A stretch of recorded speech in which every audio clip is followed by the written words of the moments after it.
The sun is down, the lights are up. Good evening and thank you for tuning in to the Conroe ISD Woodforest Bank Stadium stream here on YouTube. I'm Jackson Cochran. I'll be your voice for tonight's Week 11 and final, that's right, final district matchup of the regular season between the College Park Cavaliers, who are hosting the new Caney Eagles. We're coming to you live here at Woodforest Bank Stadium in Shenandoah, Texas. Hope you've had yourself a great week. I know it's been a very long one trying to get used to this entire daylight savings time, but just heads up of what's going on the field tonight. Your College Park Cavaliers are 5-4 this regular season with a 4-3 district record that are holding on. They are holding on to that final fourth playoff spot to get into the postseason. And with a win tonight, that'll secure and most definitely let them know that they have sole possession of the fourth and final playoff spot. Just before kickoff gets underway, it is about 80 degrees on the field at the moment with a 74% chance of humidity. We're starting to get it to cool down, especially now that we've had daylight savings time. It's getting darker sooner. A lot of the heat is starting to subside, which is great for these players. It just came a little too late, especially since we didn't experience a lot of that fall weather, that great, cool fall football weather. But that's just a little gripe on my end, nothing to be upset about. But let's go ahead and go into a lot of the things that we want to focus on for tonight's matchup for the Cavaliers versus the Eagles of New Caney. Looking at the numbers, your sophomore quarterback, Camden Hughes, has come in, has had himself a dynamite season. He's thrown the ball for 1,897 yards, 22 touchdowns, 3 interceptions. This is showing such a great run for, especially moving into the next years of his career here for the College Park Cavaliers. This is a nice run for a sophomore season, and you'll have him again for your junior and senior years. That's going to be fantastic. And then you look at a lot of his targets that he likes to throw to. Well, you have 2 that are in the top, I believe it's the top 5. I know top 10. Yeah, that's right, top 10 in. No, it actually is in the top 5 of the district.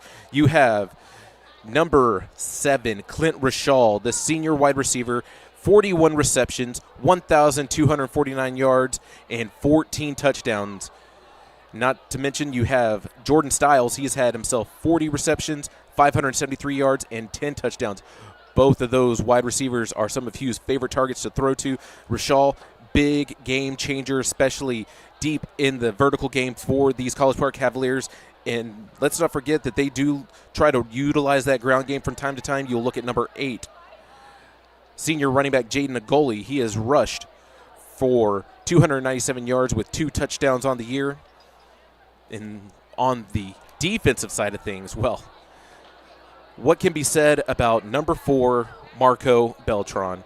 I'm going to tell you this. Beltran is one of those game wreckers, the defensive back. He has had 4 interceptions this season. Not to mention he has actually been explosive in the return game for College Park. You can see him returning punts, returning kicks, and actually making himself find the end zone on those long returns. He is one of those players that never, ever lets the play in until he hears that whistle, and is actually still playing a little hard after that whistle, but not in a bad way. It just shows the amount of dedication that this player has when he is on the field. Then let's go on the opposite side of the field. Let's look at these Caney Creek Eagles. Coming into tonight's game, they're 1-8 on the season, 1-6 in district play. They finally had their first victory last week against the Cleveland Indians. It was a 47-14 victory, and unfortunately, they've had a couple of injuries plague them throughout the season. They are right now rolling with a sophomore quarterback, Asher Price.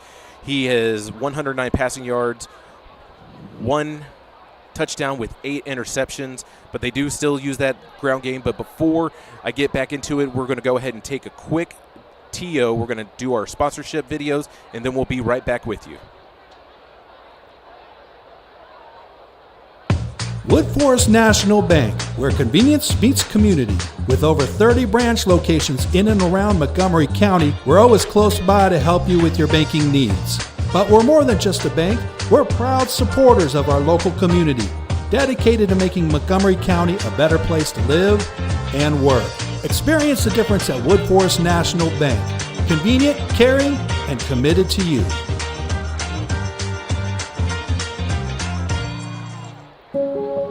What if a world-leading hospital could also be your neighborhood doctor's office? With Houston Methodist, it is. Our primary care physicians invest time in your visit, so you're seen and heard, virtually and in person at locations across the city. And we're always ready to connect you with our network of top specialists. That's the difference between practicing medicine and leading it. Houston Methodist, leading medicine. Since 1965, the team at Buckaloo Chevrolet has been working hard to deliver a better car buying experience to every customer. If you're looking for a better selection and a better car buying experience, head to Buckaloo Chevrolet. We promise no hassle, no haggle buying, and we never add things to our price you don't ask for. The price you see is the price you pay at Buckaloo Chevrolet on I-45 in Conroe, or shop BuckalooChevrolet.com. Together, let's drive. And remember, it's a better buy at Buckaloo. Our orthopedic care is shaped around you. And you. And you. Because customizing treatments and using breakthrough techniques is how your comeback starts. Like 3D printing for ultra-precise joint replacements and providing the same specialty care as we do for the Houston Rockets. So you return sooner, stronger, better. This is orthopedic care designed for you. Memorial Hermann, advancing health, personalizing care. Shopping for a new or used vehicle? Or just looking for a place for good, reliable service? Go with the name you know. Gullo Ford, Gullo Mazda, and Gullo Toyota. The Gullo family has been serving the Conroe Woodlands area since 1970. So the next time you're shopping for a new or used vehicle or just need service, do yourself a favor and go see Gullo Toyota, Gullo Mazda, and Gullo Ford. Or log on anytime at GulloAuto.com. Gullo, let's drive.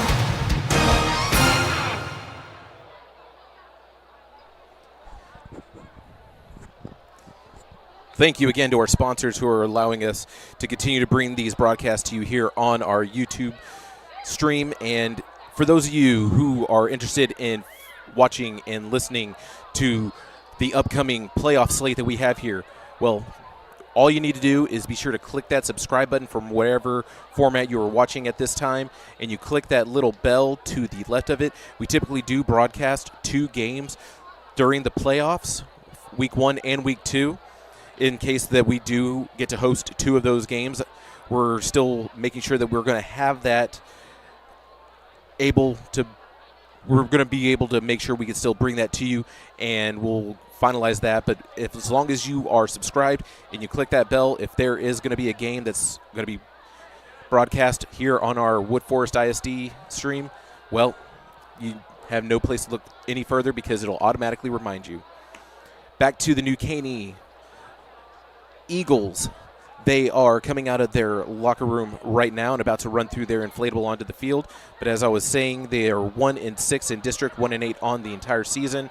A couple injuries plagued them this year. It's one of those unfortunate seasons for New Caney when just 2 years ago they did make the postseason. And you can look at quite a few things, just a few key players that you want to keep a look on. Well, number 24, junior running back Ken Mitchell. He is 378 yards on the ground this year, 5 rushing touchdowns with 31 receptions for 247 yards. Nice little security blanket that you have coming out of the backfield. You can hit him with a wheel route, with a swing pass, even able to have a little shuffle pass pitch, whatever you need in the option. That's who's there for the New Caney Eagles. And as for back to the College Park, I know that they have that gigantic inflatable right there starting to smoke as they are going to be making their way out of their locker room just shortly. It's going to be one of those exciting nights. It's the final home game of the season, of the regular season. Not to mention, it is senior night here.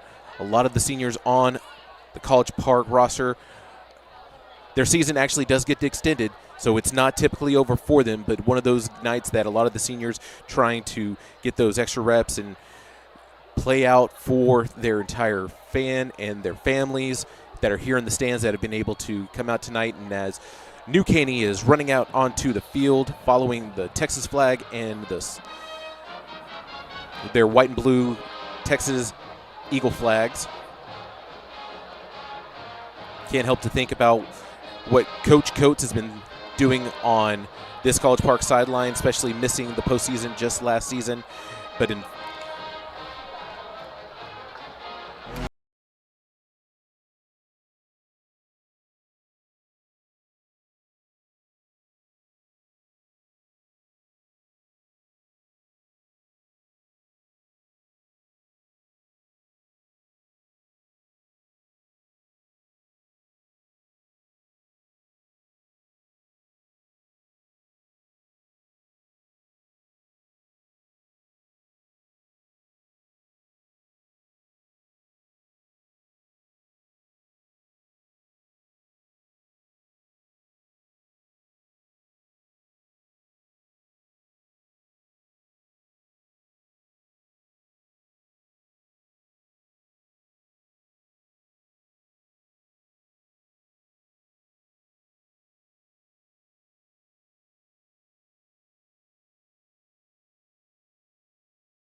these Cavaliers' motto this year has been "Prove us right," and they have been proving it all throughout this year, having that 5-4 regular season record.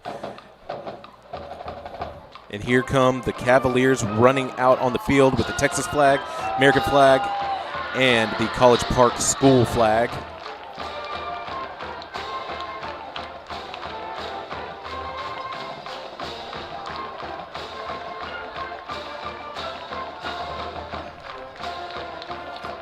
Your team captains that are going to be going to midfield for the kickoff entitlement and coin toss for these College Park Cavaliers are number 4, Marco Beltran, number 44, Aiden Endicott, number 70, Cole Cook, and number 55, Rima Nwasu.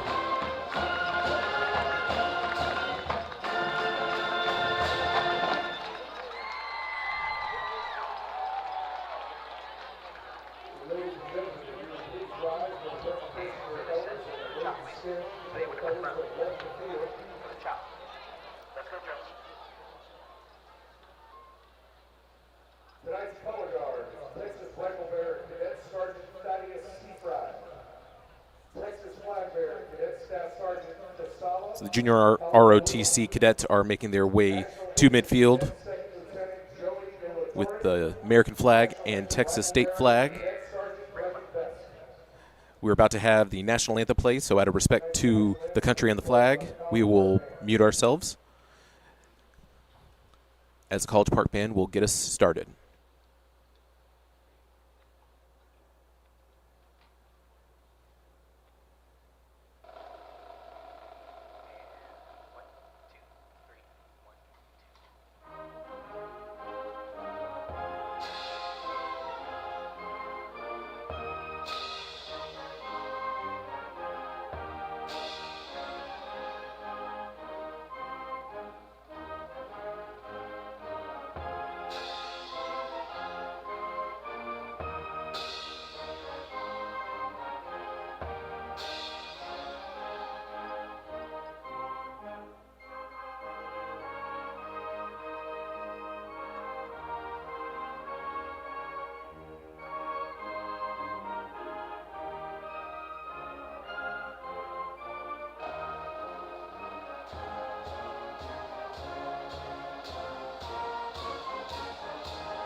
Thank you to the College Park Band for that rendition of the national anthem.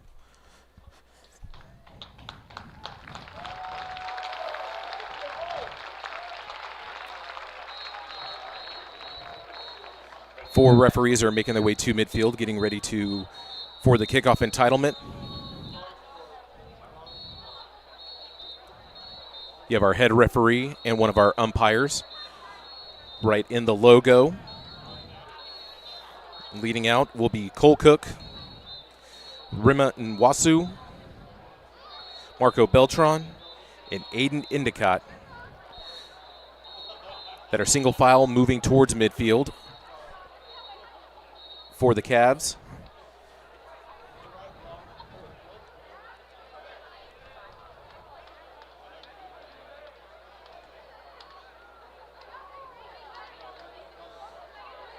And the seniors are all lined up behind the two referees for New Caney as four of their team captains make their way to the field, being led by number 32, running back, linebacker Ryan Baker.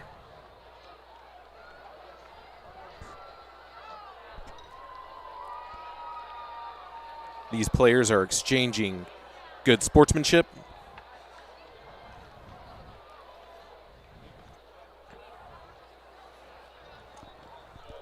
He has lost and expected to receive. Let's have a good ball game tonight. Good luck. There you have it. We are just moments away to kick off the final game of the regular season here at the Woodforest Bank Stadium in Shenandoah, Texas.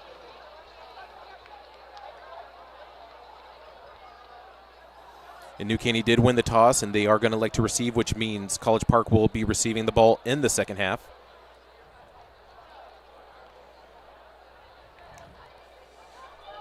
As the special teams are lining up,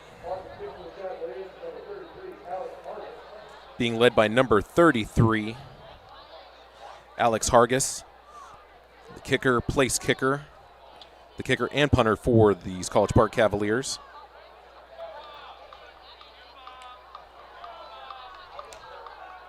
And on the return team for New Caney,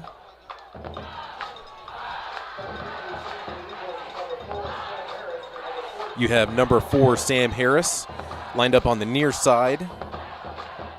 I believe that's number 9. I'm sorry, that is number 11, Aaron Stewart. They're both lined up at the 10, ready to receive.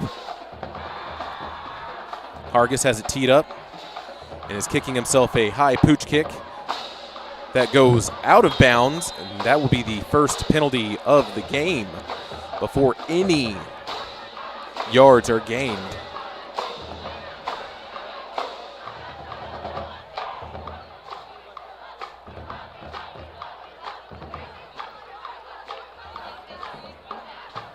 And the 5 yards that will be enforced on the penalty will have the New Caney Eagles start off at their own 30-yard line. One thing that the College Park Cavaliers like to do on defense, they do tend to bring the blitz a lot. You'll see a lot of players like Jeremiah Johnson and Rima Nwasu make big-time plays in the trenches. As you can see, College Park already showing that blitz early with lining up 7 around the line. It's going to be a design run to Corey Johnson as he gets stopped after a yard gain trying to get that jet sweep going, and that is the first play of the game for the Eagles.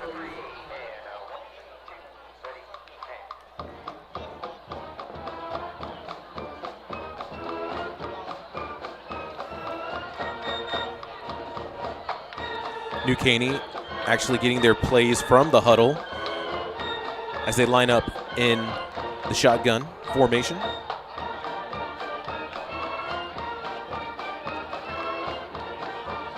Actually, this is a Wildcat formation now, as it is being run by Ryan Baker as he gets stuffed back at the line of scrimmage.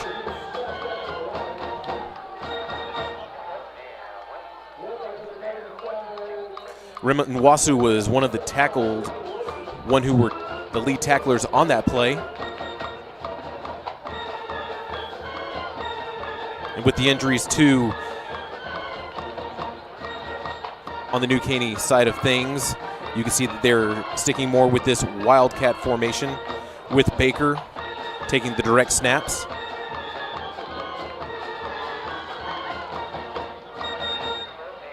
The snap to Baker as he sweeps to the right side and gets himself maybe 3 more yards. And that'll be a 4th.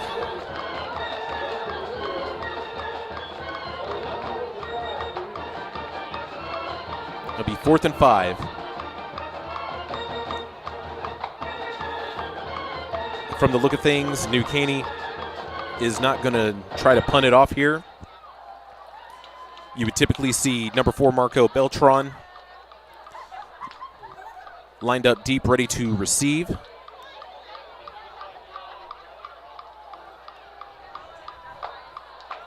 So Coach DeWitt being aggressive early as it's another direct snap to Baker as he's able to bounce off some of his tackles and guards, but gets nowhere, and that is going to be a turnover on downs, which give the Cavaliers excellent field position as they make their way onto the field.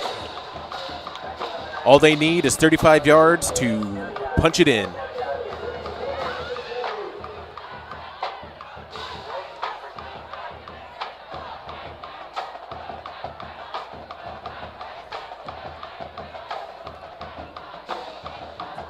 Few things you're going to see coming out of the gates for these College Park Cavaliers as they line up with an empty set. Be sure that you're looking for number 7, Clint Rashaw, who is lined up on the near side. They have him in press coverage right now as the goalie goes in motion back in the backfield as Hughes gets the snap and throws to the slot. That is the number 5, David Sands, as he's moving through and as he gets tackled for a first down, and they are right there in the red zone.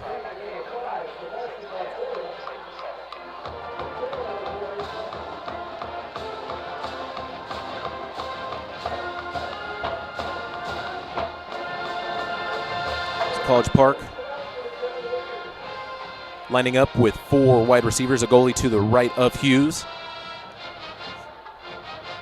It's going to be a pitch, little jet sweep action, and that was Jordan Stiles getting little to nowhere on that run.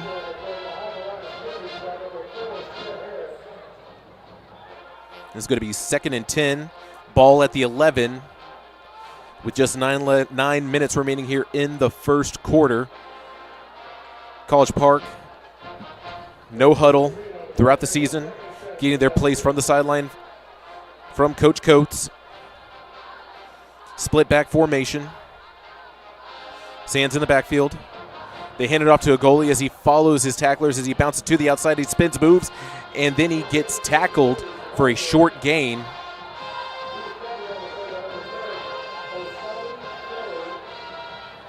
It'll be a 3rd and 6. Actually, it'll be a 3rd and 7 from the spot.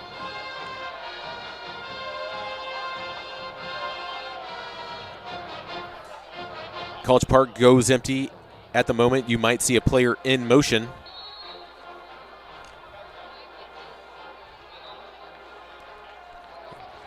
New Caney is going to take themselves their first timeout.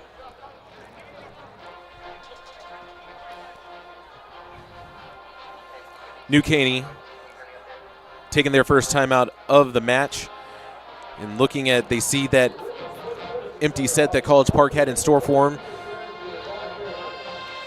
Sure that Coach Scott Rutherford on the New Caney sideline is getting with Coach DeWitt, trying to figure out a way that they could scheme against this high-flying, pass-happy Cavalier offense. Thank you, Derek.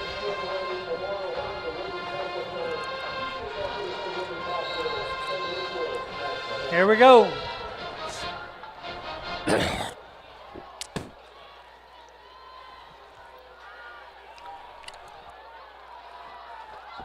Roll them out. Blue. Let's go, Blue. As College Park comes out of their huddle.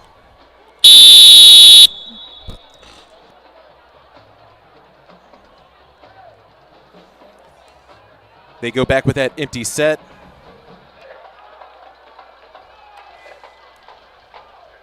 goalie goes in motion. And it's another flag. False start. Number 55 of the offense. 5-yard penalty. 3rd down.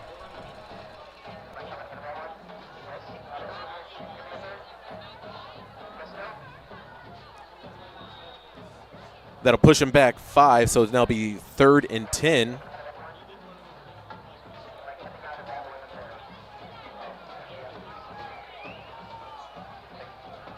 College Park changes things up. They are now back in a split back formation. Sands and a goalie. A goalie with the play action. It's going to be a swing pass to a goalie on the left side. He's looking for the sticks. He's looking for that pylon, and he's just short of the goal line. But he does get the first down.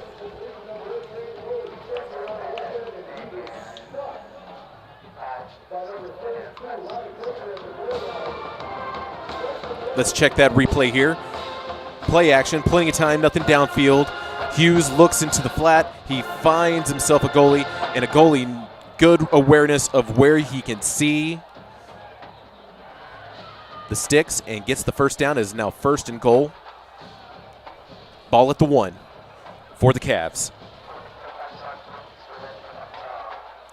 Jordan Stiles goes in motion. They hand it off to a goalie as he finishes it, as he gets in for the touchdown. College Park strikes first, following the turnover on downs with a 1-yard run from number 8, senior running back Jaden Agoli.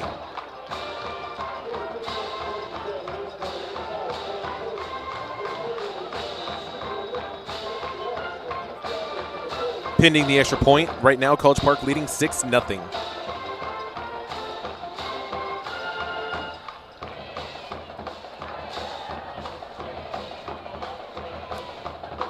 Good. Well, a little mess up on the snap, but it turns into a 2-point conversion, and they actually execute as they now lead this game 8-0.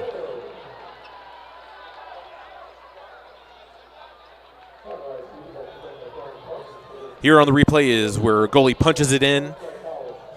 Got to give credit to that offensive line, giving him plenty of space to find his way into the end zone. College Park only needed to go 35 yards to execute their first score of this evening. After dynamite defensive play for these Cavs, causing the 4-play turnover on downs, with New Caney playing with a Wildcat formation this evening.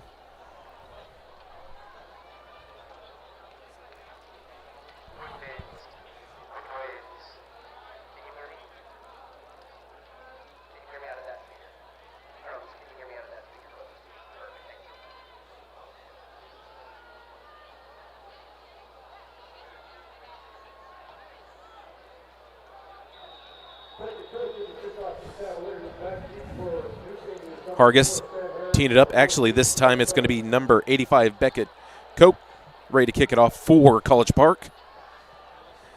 As he has another high pooch kick, it is going to be returnable from number 4, Sam Harris, as he runs through, finds himself a little crease and able to get himself maybe 10 on the full-fledged return. So it'll be a fresh set of downs for the second possession of the night for New Caney, as they will line up back at the 30. Actually, they're going to spot them at the 31.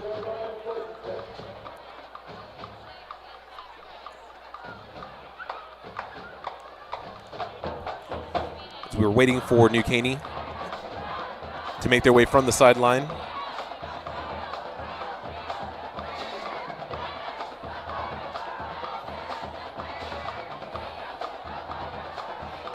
See number 1, Corey Johnson, lined up with number 20, Johnny Gomez, in the backfield. Johnson gets the direct snap as he looks for a draw play up the middle, gets himself 1, maybe 2, and is stopped for a short gain.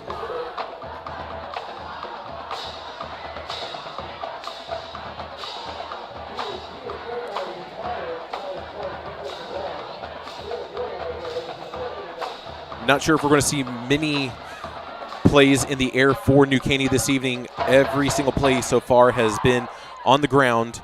either some direct snap, form of a wildcat formation.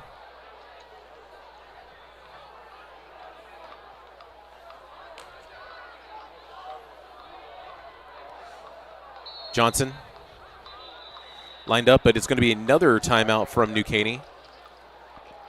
Timeout, New Caney.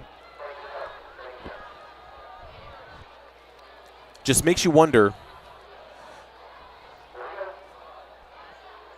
what's going on that sideline that coach is seeing what this Cavalier defense has in store.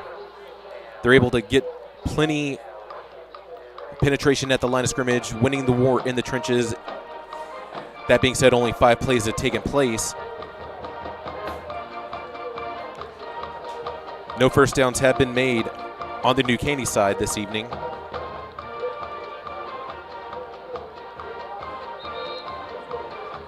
Eagles are lining up. 4 wide receiver set.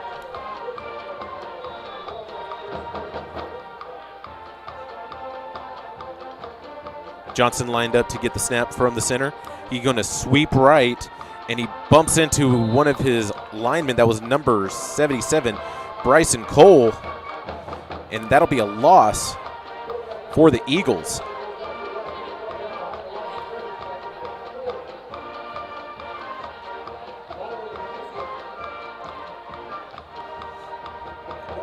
As you can hear, bang the drum from the College Park band. It'll now be a 3rd and 14. Close to being halfway through this first quarter, as College Park leads 8-0.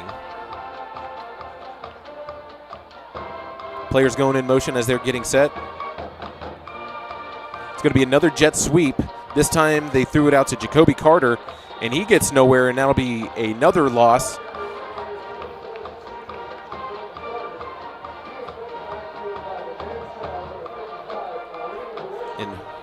Rima Nwasu was in on the tackle, and now we're going to see the punt team make their way out here for New Caney.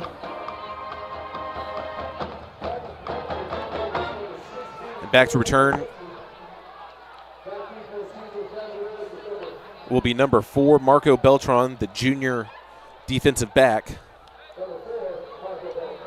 who's had himself quite a year on special teams this year, as it's a very high punt. Plenty of hang time as it bounces, and Beltran's going to go ahead and keep it as it's returned at the 43 as he's going, but there is a flag thrown down at the play as he's moving down the sideline, and he gets himself close to the red zone and is tackled at the 10.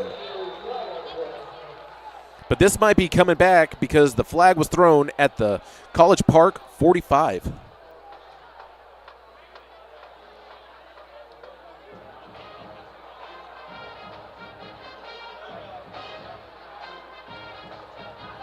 Waiting for our head referee.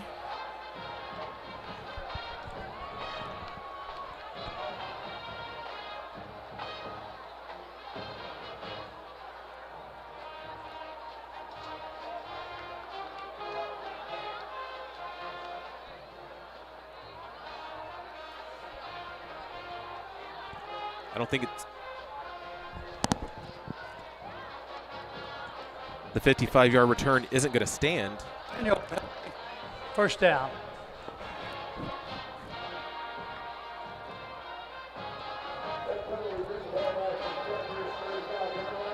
They're going to spot him at the 35 of College Park.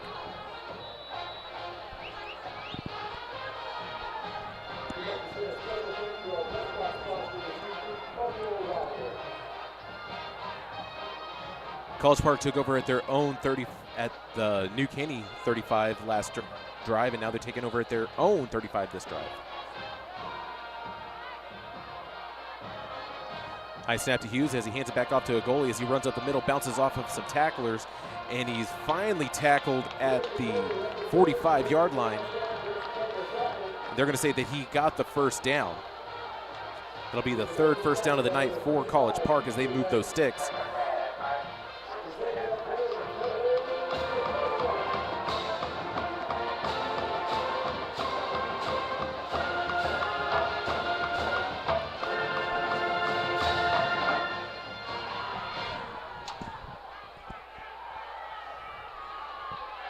Hughes getting some play from the line of scrimmage.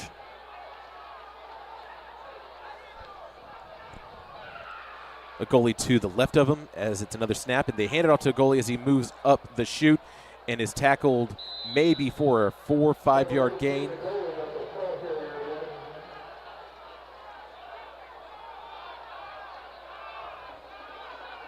College Park is going to stick with this ground game this first quarter.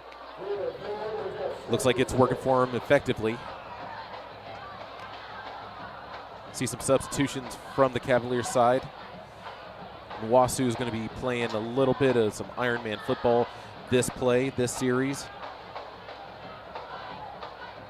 College Park lining up with 4 receivers, twins on both sides, a goalie to the left of Hughes. Styles goes in motion. They hand it back off to a goalie trying to follow Styles. Cuts back, but we do have another flag on the play. Would have been positive yardage just short of the sticks, but this one is going to be coming back. Number 70 of the penalty. Down. That'll be the 3rd penalty this evening for College Park, costing him 20 yards total. Still second down.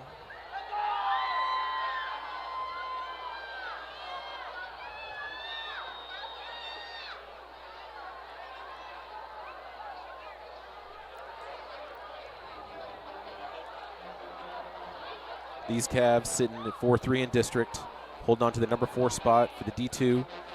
Hughes throws it to Jordan Styles near the sideline. Styles gets himself positive yardage as he's tackled just before he goes out of bounds. Technically, he was pushed backwards, and they will keep the clock running from the reception. That'll be the 41st pass catch this season for Styles.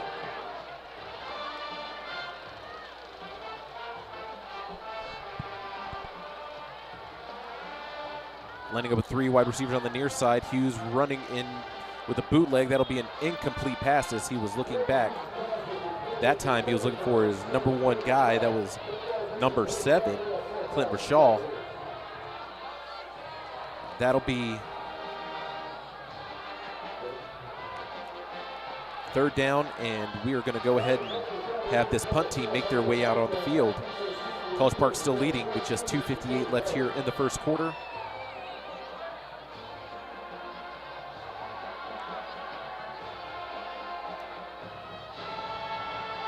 With the way this defensive core has been playing for the Cavs, no reason to try and keep it on 4th down and extend this drive. Safe play, going for the punt. As is kind of blocked at the time of return. You saw a New Caney player attempt to pick it up and run with it. That was number 36, Rashard Lee. Fooled College Park for a second, but no.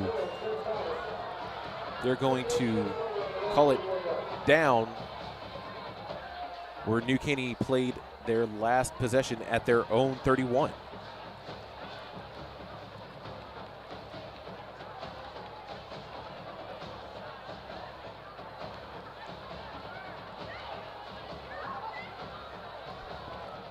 In College Park, running with a 3-4 style defense. They typically are bringing in a linebacker in off the edge.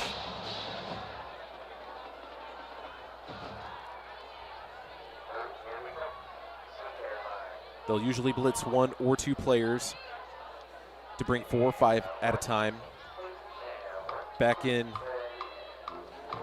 with the direct snap over to Baker. He jukes a player but is tackled behind the line of scrimmage.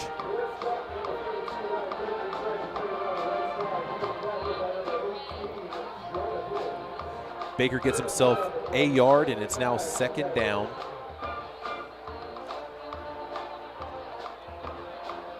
But as you can see right now with this Cavalier defense, they're continuing to be a wreck at the line of scrimmage. They're not allowing any big plays whatsoever. The most that they've allowed to get gained was maybe 3 tonight. They're bringing one of the corners on the blitz as Baker gets right by him. That was actually number 0, Tim Thomas, coming in on the blitz for College Park. Baker was able to evade the blitz, but he is tackled short of just 1 yard behind the line of scrimmage, so it'll now be 3rd and 10.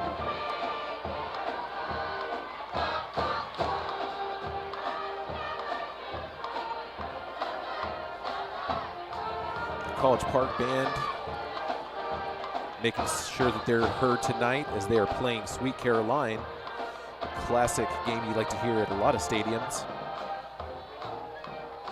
The direct snap gets thrown over to Jacoby Carter, and this time it was Asher Price. This will be a short gain for Carter as we see the punt team make their way back onto the field. Back to punt is going to be Caleb Pazinski.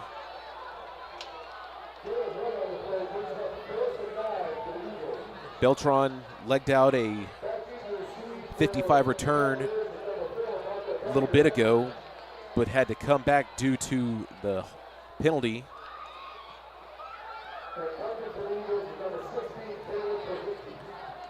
Beltran is going to go ahead and keep it this time, and he's coming from the 33 as he's trying to evade some Eagles as he cuts back, and he's still down that sideline. He got nowhere near him. He's going to go ahead and do it. He does it.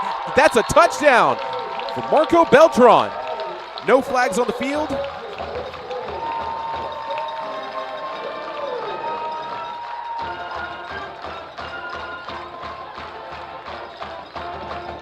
That'll be a 64-yard return touchdown for Marco Beltran.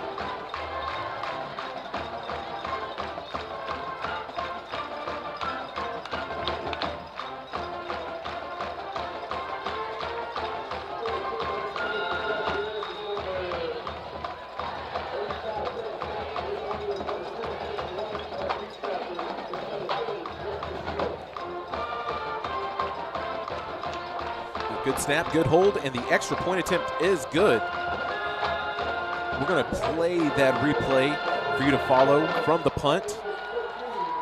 Kaczynski punts it up, and where it bounces, Beltran made you think that he wasn't going to keep it. He leaps up, grabs it, jukes a defender, and go ahead and still continues to see a lane. No one near him, crossing the sideline, coming back up to the seam as he does the Naruto crossing the goal line.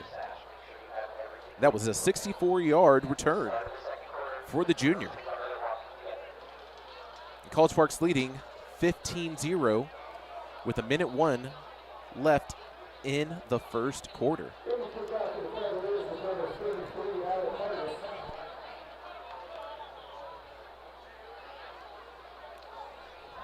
College Park, they're rotating kickers tonight. You had Beckett Koch, and now you have Alec Hargis ready to kick it off.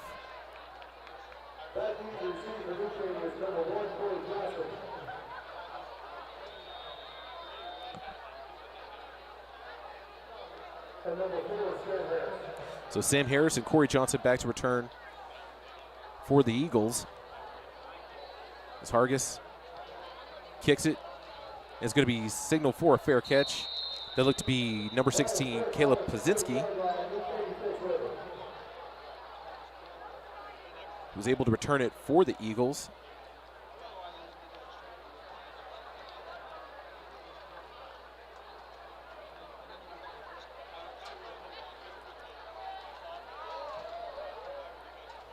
This will be the fourth time you'll see this new Caney offense this quarter.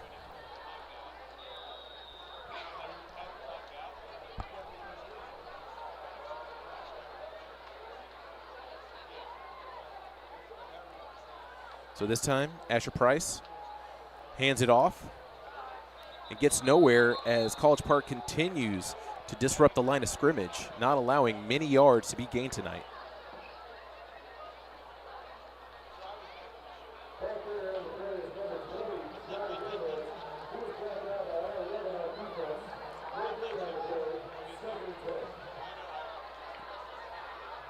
Just a quick recap of the district standings right now. Willis, they won the district as they are the D2 number 1 seed, as they are on their bye this week as they closed out last week against Grand Oaks, and it's going to be another snap for the Eagles. This time it was Johnny Gomez on the carry and gets nowhere. It'll be a 3rd and long, and we are just 6 seconds left here in the first quarter. Eagles are going to let this one expire, and then we're going to go ahead and switch sides. So after 12 minutes of football, we have 12 minutes left in this half, and the College Park Cavaliers are leading 15-0 here at Woodforest Bank Stadium as we swap sides. Back to some more district standing recap.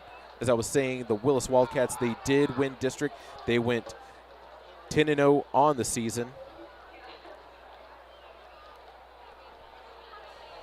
And holding the number 2 spot in our district standings, it's going to be the Woodlands Highlanders with a 6-1 record. They have the D1 number 1 spot. And then sitting at 3rd place is going to be the Conroe Tigers with that D1 number 2 spot, as they have a 5-2 record in district this season. And then there you have your College Park Cavaliers, 4-3 with that D2 number 2 position. Willis is on their bye, which means everyone else will be playing this week to close out their season.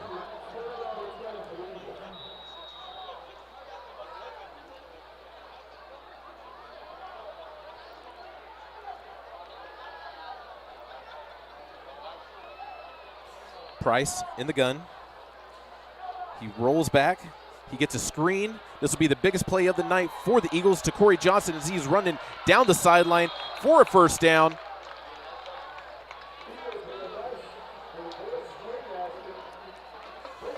The play fake and great blocking from the Eagles have their biggest play of the night as they are officially in College Park territory.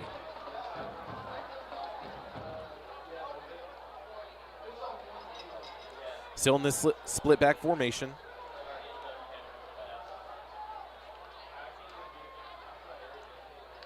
Price gets a snap. He hands it off to Johnson, and he is tackled after it looks to be a 5-yard gain.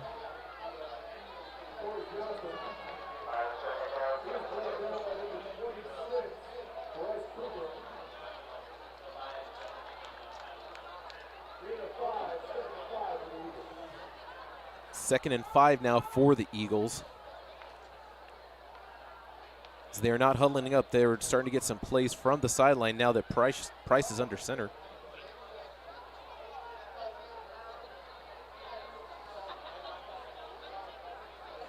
Gomez to the left of Price. Carter goes in motion as they give it to Gomez and is stuffed at the line.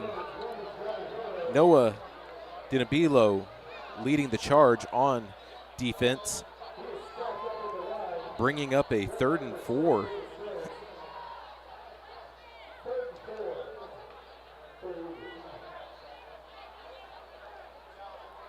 With the field position that they're at, if they aren't able to convert on 3rd down, it could be a 4-down territory situation for the Eagles, just down 15 at the moment. Price drops back deep, throws a screen, this time to Carter again as he looks to get the first down. No, they're going to say that he is just a yard short.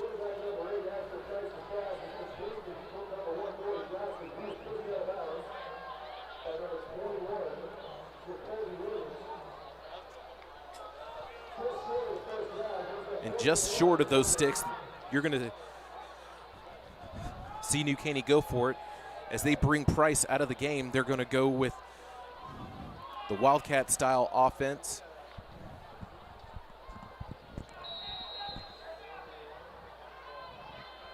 See Osvaldo Anton. Timeout, New Caney. This will be their 3rd and final timeout.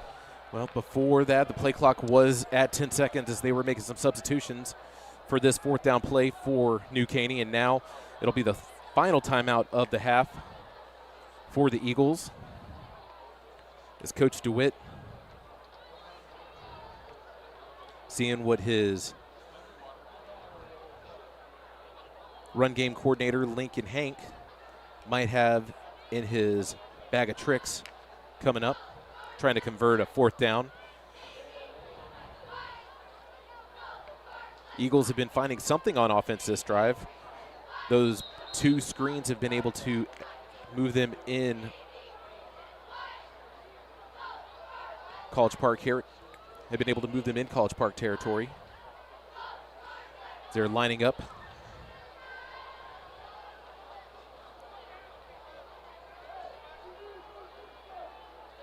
You're going to have Johnny Gomez, Corey Johnson, and Osvaldo Anton in the backfield. Johnson's going to keep the direct snap as he sweeps right, and he is short of the first down marker. That is number 6, David Sands, making the stop.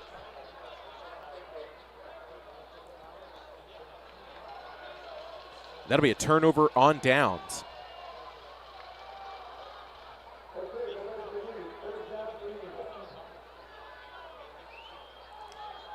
Great defensive stop there from College Park.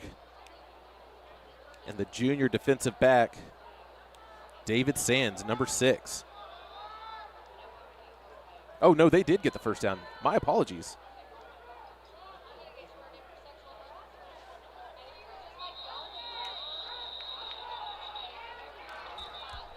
Delay of game on the offense. 5-yard penalty, first down. Well, that'll be the first penalty of the night for New Caney. My apologies for those at home.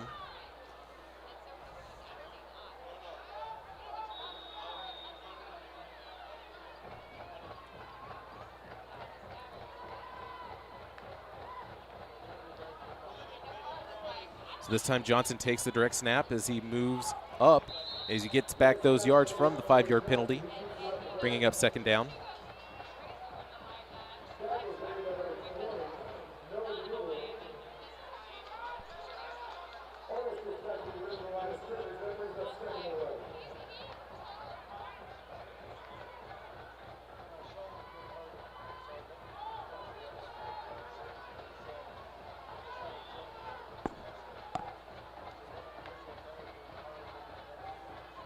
Price rolls right, looks downfield, and he's able to connect, this time with Jacoby Carter.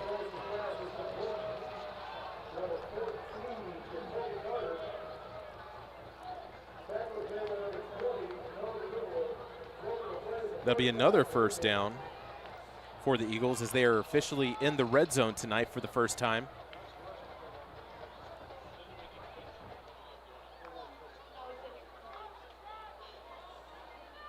Price getting the play at the line. Johnson and Gomez in the split back. Price drops back, plenty of time, looks to the seams as he overthrows Jacoby Carter. Jonah Dinn in on the coverage. It was like a blanket on Carter. Some could say he might have been swaddled.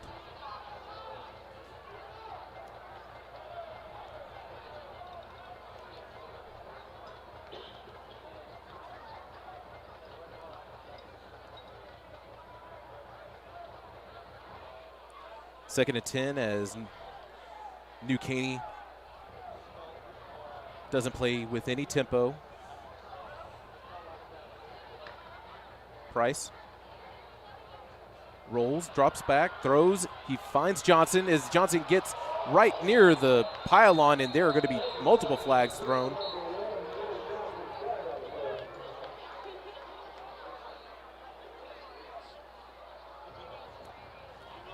Inside block, number 14 of the offense. 15-yard penalty. Second down. Blindside block will push New Caney back 15 as they almost found their way to the end zone. It'll be from the spot of the foul.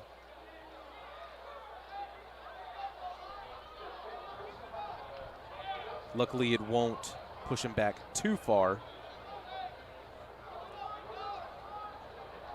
It'll now be second and 15.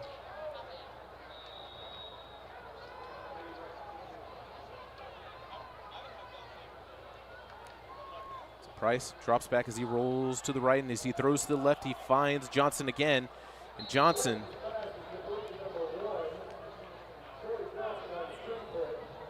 continues to find positive yards this possession, and is now another third down.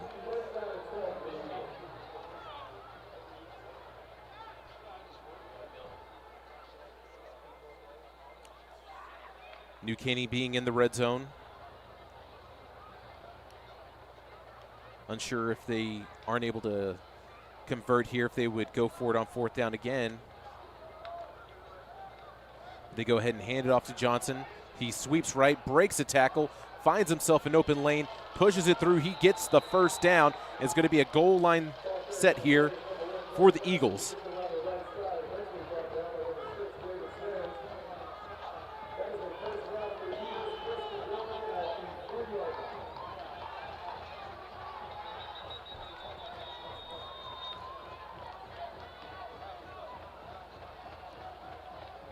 We're going to have ourselves a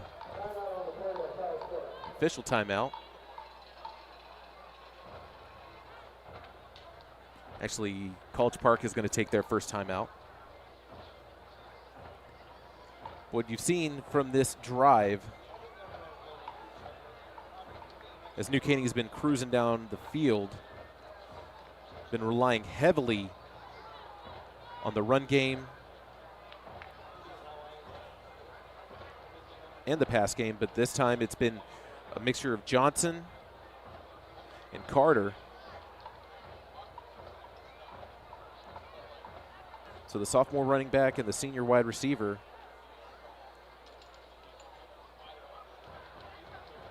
And these two have New Caney 2 yards away from their first score tonight.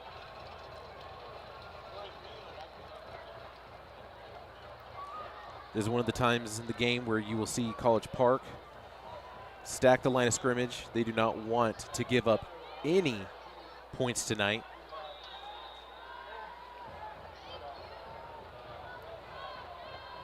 New Caney needs 2 as they're back with a direct snap, and this time it is to Ryan Baker. And they're going to say that he crosses the plane and scores.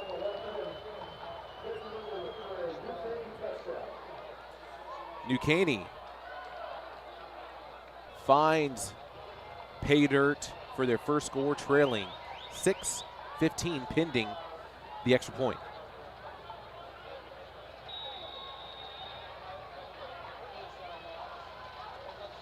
Looks like they're missing a kicker for New Caney. And they don't have any timeouts, and the play clock right now is at 11.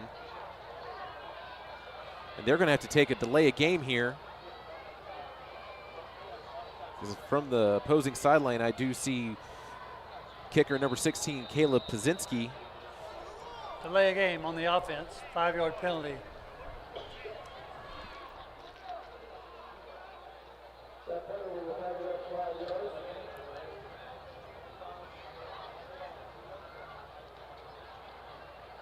And here comes Pazinski after taking a couple practice kicks.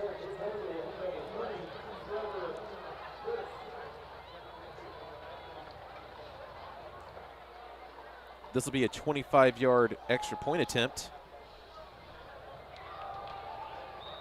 It was low, but it was good.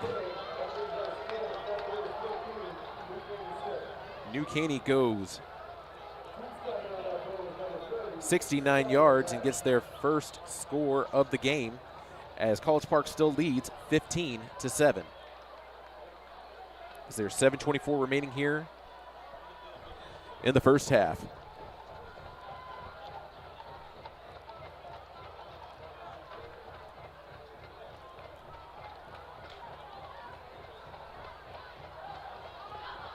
We haven't seen the College Park offense in a while because the last score the College Park had was off of the 64-yard return from Beltron, the punt return to be exact. You can know that College Park offense is rested and ready to get back on the field to do some work.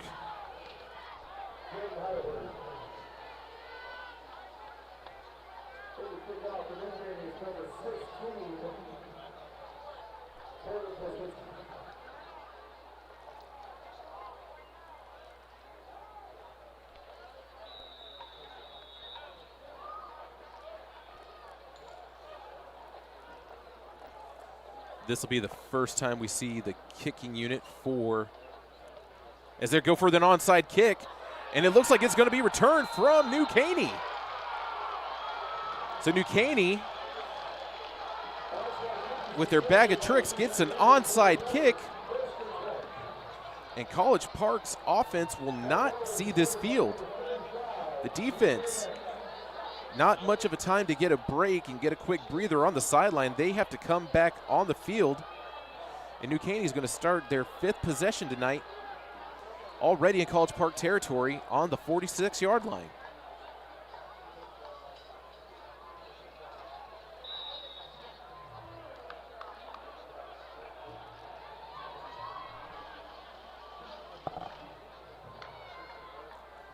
Price rolls right, looking to his left as he looks for Johnson, just falls out of his hand.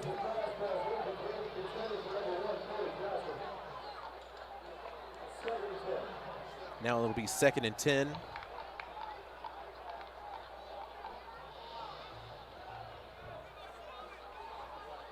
For the Eagles.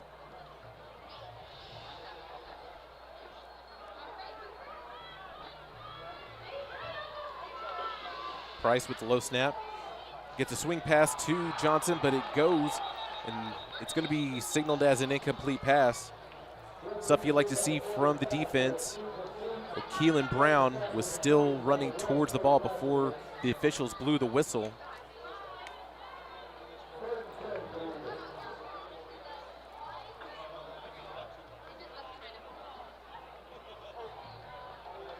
It's a long 3rd down for New Caney. They're 1 for 3 with convergence tonight.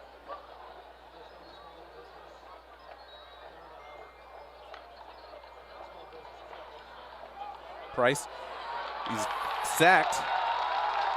And who was that? Well, I'll tell you who that was. Number 98, Jeremiah Johnson, showing the gravedigger with a shovel. He stuffs him back in the backfield. That 4th and 19 will bring out the punt team, and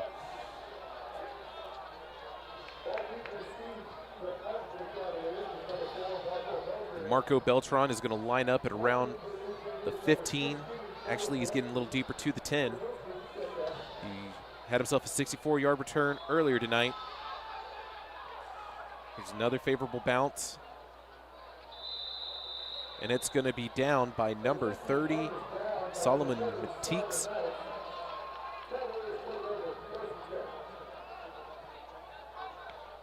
So New Caney was unable to capitalize on the onside return and punts it away. Now College Park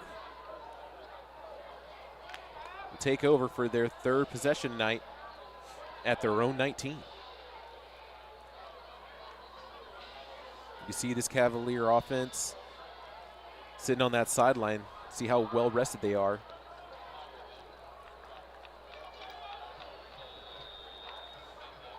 Sophomore quarterback Camden Hughes lined up in the gun.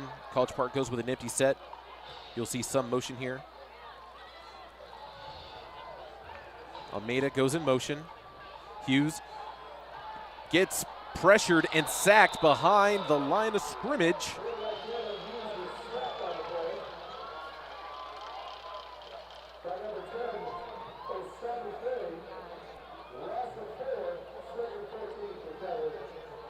That looked to be Usame Faye, sophomore linebacker for New Caney. One of the first times we've seen him bring down Hughes in the backfield tonight.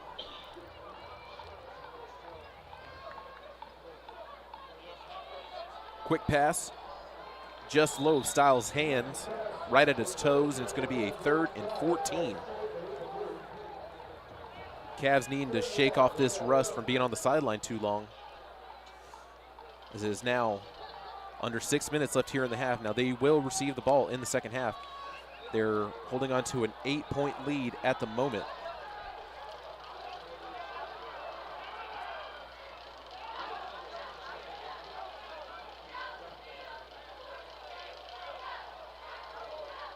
Hughes. Play action. 2-step drop. evades pressure. He tries to run towards the right side. He pump fakes. Then he signals to his guy, and it was looking for number 5. That was going to be Sebastian Montoya, and it goes out of his hands.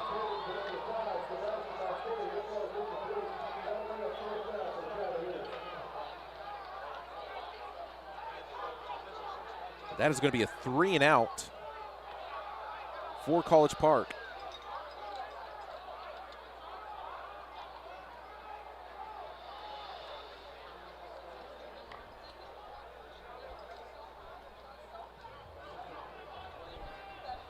Rodrigo Bravo is back to punt for College Park. He's able to get a booming kick. It was more of a line drive laser, and it's going to be returned by Jacoby Carter and gets maybe 5 yards on that return. The amount of velocity that came off of his foot, not much hang time, but we're going to see what short adjustments Cavalier defense has made. They were able to draw a punt following that New Caney onside kick. And now the offense lining back up. Looks to be split back formation. Johnson and Gomez in between Price. Play action. Price looking for Johnson. He gets the reception, and he's tackled. Noah DiNubilo was there on the coverage, able to save a big play downfield that could have turned into another touchdown. But it is a first down for the Eagles as they are back again in the red zone.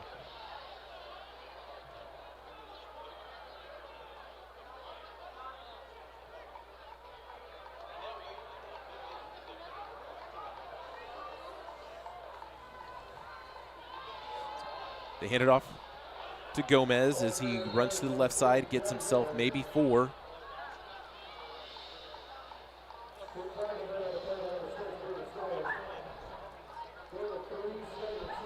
New Caney's been able to quietly find some offense in the second quarter.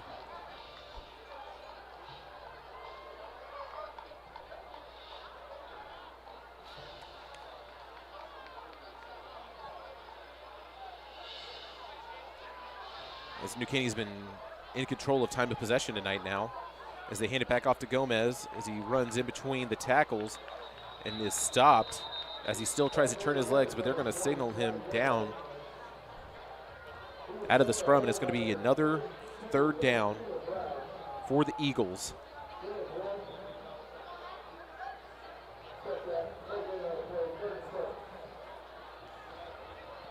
From what I've seen tonight from Coach DeWitt, he tries to get Johnson or Carter involved. Carter's in the slot as Price is going to go ahead and try to get out of harm's way. And he's pushed forward near the first down marker. We're going to wait. It might be a measurement. No, it's going to be 1 yard short of the first down marker. It is now another 4th and 1.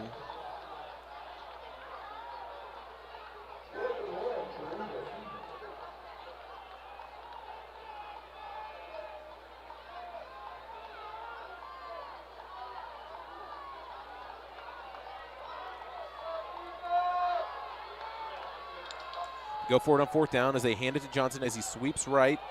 He gets the first down.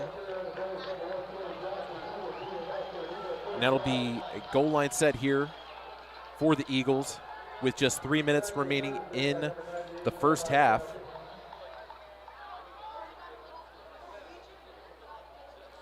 New Caney out of timeouts as they are continuing to keep it in cruise control right now. Play action. Running, throwing to the corner of the end zone, looking for Gomez, but it is out of his hands. He was right there, a little high, but in his hands for the incomplete pass. Jacoby Williams there at the end, but that was a lucky play that it went through Gomez's fingertips. It's a unique style of play that Asher Price is doing for the New Caney Eagles. As you can see, whenever he drops back, if he's trying to roll out, he'll turn after he hands it off to Gomez. Gomez looking to redeem himself as he gets pushed back a yard, and now be a 3rd and 10.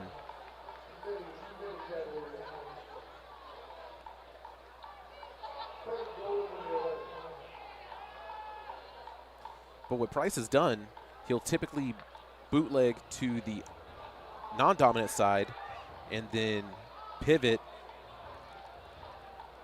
get set, and able to throw the ball. A lot of weird mechanics going on with the sophomore. As the ball comes out, he's able to break a tackle. So the play action, bad snap. O'Keelan Brown Timeout, College Park. was able to tackle him as College Park is going to take a timeout.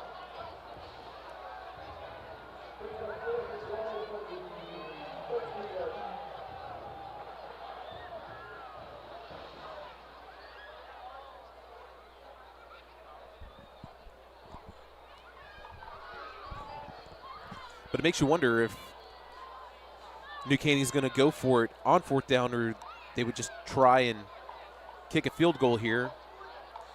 What we saw on the extra point attempt from Pazinski, while he had the distance, the kick was low.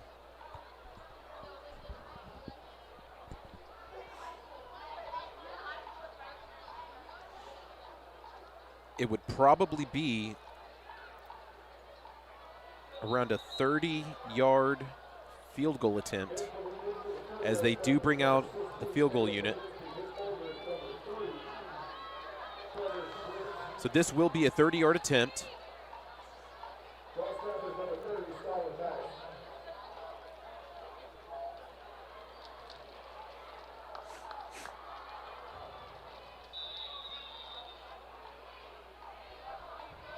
Pazinski, good snap. Low and no good.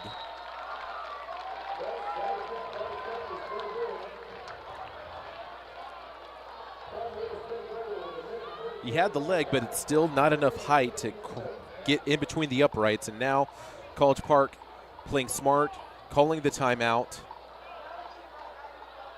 on 3rd down, as it is now actually calling the timeout on 4th down, where they will start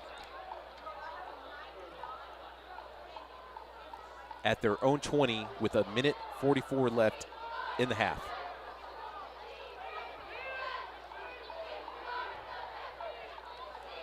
College Park goes empty. Almeida in motion. They hand it off. He bounces to the left as he tries to find it. He leaps a defender and is pushed out of bounds.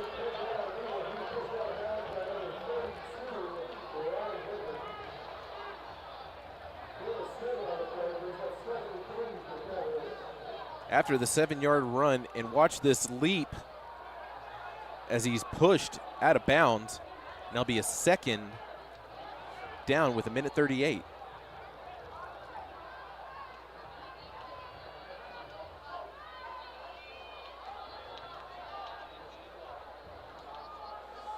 No need to be playing up-tempo for College Park. Swing pass. They give it to Montoya. And the play clock and the game clock are still going to go. He was tackled inbounds.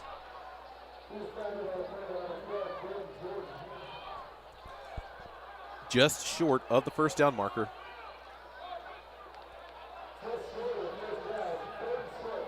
Third and inches now. Game clock at 1:20. Hughes drops back, looking downfield, and this time was for Jordan Stiles. Very tight coverage, but there is a late flag.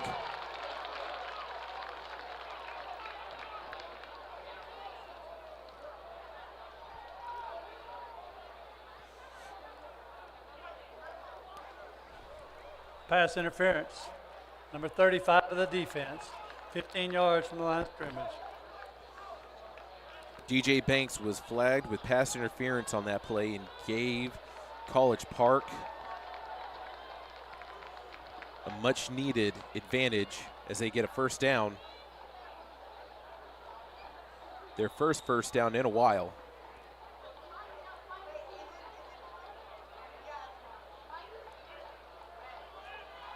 Close to midfield, College Park with a split back formation. 3-step drop from Hughes. Throws downfield yet again, looking for Styles. And Styles comes down with it.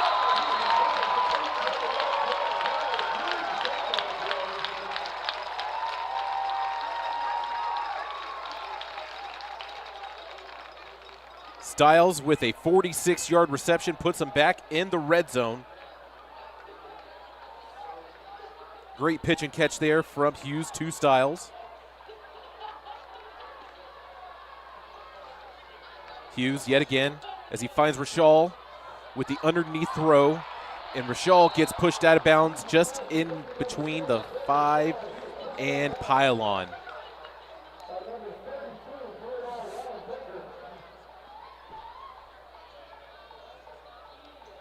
It's a 2nd and short now. Plenty of time, no need to rush by College Park to extend their lead even more. Styles lined up in the slot on the near side. Rashal lined up wide on the far side. Almeida goes in motion for a wheel route. Hughes looks downfield looking for Almeida, and he's caught. Touchdown, Cavaliers.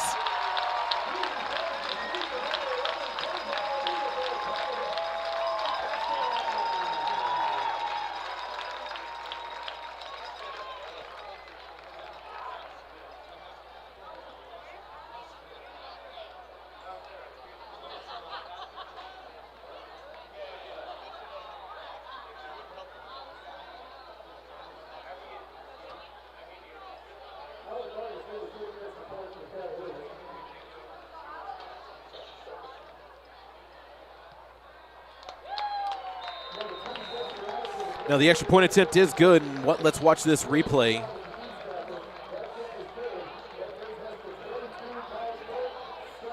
Lined up right at the 5. You see the wheel route. You see Almeida, and then in the back of the end zone, leaps for a catch, and now it's going to be 22-7, 44 seconds left in the half.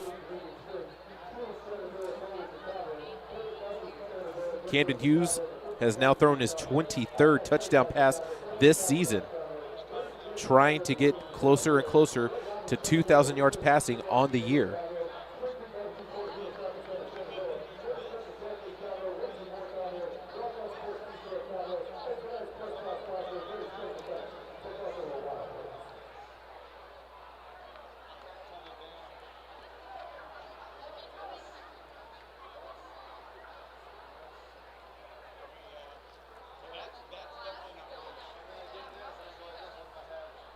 For those watching at home, and if my math is math, and I know we cannot really have, we don't have any graphics to show you stats, but if my math is correct, Hughes is not that far away from clinching that 2,000-yard passing season now. He should be somewhere between 25 and 30 yards from it. So by the end of the game, Hughes will most likely surpass that 2,000 milestone for the season, as College Park kicks it off, and this time it is going to be Sam Harris on the return as he continues to run up the sideline, is pushed out of bounds.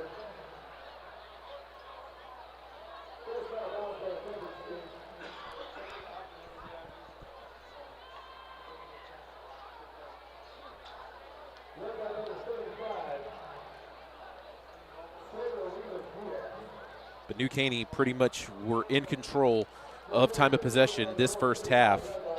They've been on the field for 7 possessions tonight to College Park's 4 because of the onside kick and College Park not having to be on the field after that punt return. The special teams touchdown didn't really see the offense. But now, Eagles, Price hands it off this time. He gives it to number 28, Osvaldo Anton. gets himself 7 on that carry. And there are no timeouts for New Caney. They're going to need to play up-tempo, hurry-up offense as they give it to Anton yet again as he's being able to get through the line of scrimmage for a first down. And it looks like they are going to try for a clock play with game clock now at 11. And Price able to spike it with 9 seconds left. Ball at midfield. Have not seen Price make an attempt for the deep ball tonight.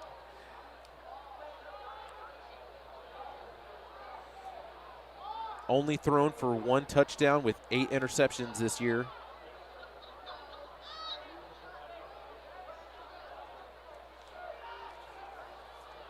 Having to come and fill in for Vincent Joseph, other sophomore quarterback for New Caney. As Price rolls, looks downfield, connects with Carter. Carter able to get out of bounds just with 3 seconds left here.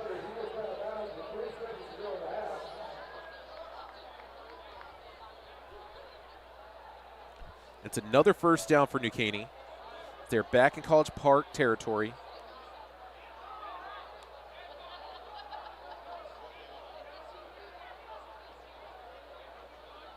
The play clock at 15. New Caney looking to make some substitutions as they're getting lined up. Price calling the play at the line. You have Johnny Gomez staying in the backfield to protect him, but is going to be sacked. And this time,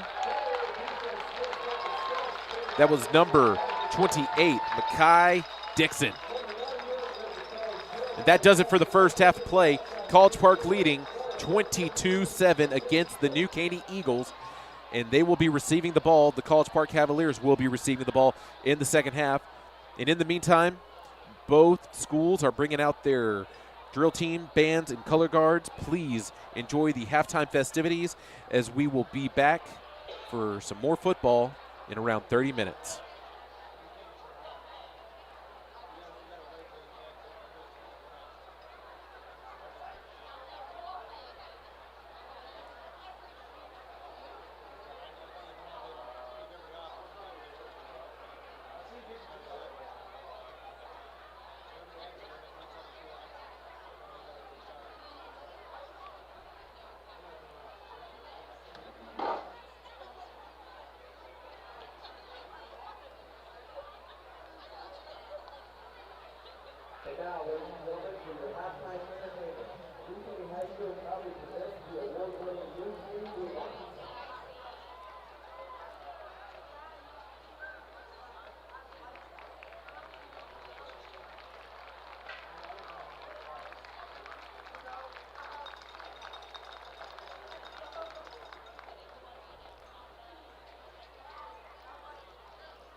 This is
Welcome back, everybody. We hope you enjoyed the halftime festivities. Great job from the College Park and New Caney bands. Cavaliers take the field to receive the second half kickoff. Back deep to receive the Cavaliers, number 80, Jaden Heidelberg, number 0, Tim Thomas. Now College Park and number 4, are back to return.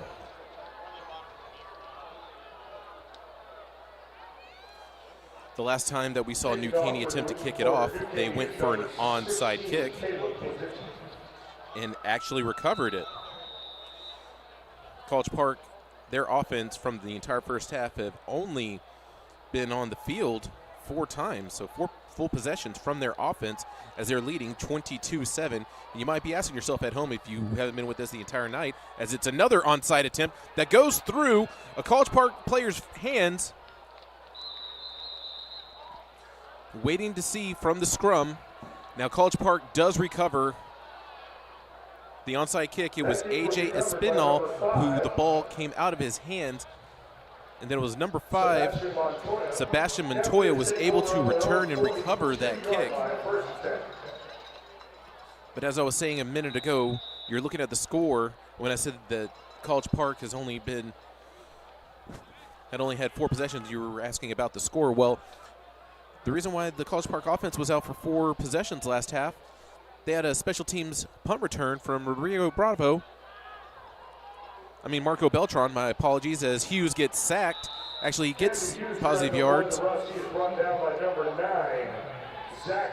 Though Zach Reyes in on the tackle. But yes, Marco Beltran had himself a 64-yard punt return earlier in the game. And the 2 offensive touchdowns for College Park was a 1-yard rush from senior running back Jaden Agoli. And then you had a 4-yard touchdown reception from Kenzo Alameda. And Agoli gets the handoff and gets nowhere. As now 3 plays into the half. It's a long 3rd down now for College Park.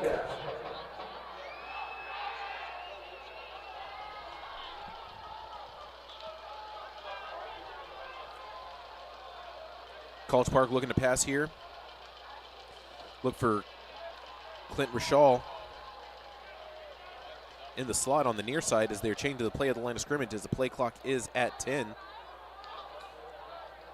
Jordan Stiles is also in the slot on the far side. And Hughes keeps it with the design play for the option. And they're going to say that he gets the first down and able to convert. He is tackled by number 12, Jaden Jordan, but not before he gains it up for a Cavalier first down. Believe it or not, that is the third down conversion tonight. Just shows that the time of possession that College Park has had the ball, it's been pretty much New Caney controlling the ball tonight. As College Park is now in New Caney territory, Hughes with a quick pass over to Clint Rashall on the sideline. As he pushes himself forward as he's pushed out of bounds. Hughes' pass is complete to number 7, Clint Rashall. Rashall with the short reception. He's pushed out of bounds by number 3. It'll be a 2nd and medium now. And Hughes, if he's able to get himself a pass over 30 yards, he will surpass 2,000 yards passing on the season. Good milestone for the sophomore to accomplish. Montoya went in motion, hand it back off to a goalie. Brings up a 3rd and 2. Ball carrier. Tackled by number 3, Trevor Swears. Short gain on the play brings up 3rd and 3 for the Cavaliers. So a 3rd and 3. Ball at the New Caney 39. Personnel swapping spots. Rashall's going to be lining up on the far side.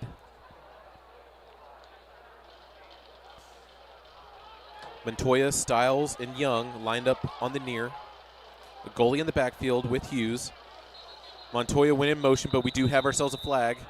The play clock was at 3, so it'll be a false start from the offense. Of the offense. 5-yard penalty, 3rd down. That'll back us up 5 yards, bring up 3rd and 8. Fairly clean game from College Park. Only been penalized about 4 times tonight. Referees are letting them play, and these guys are playing very clean football, relatively clean football, as it's now 3rd and 8. There's going to be a timeout called here from the Cavs. Timeout. College Park.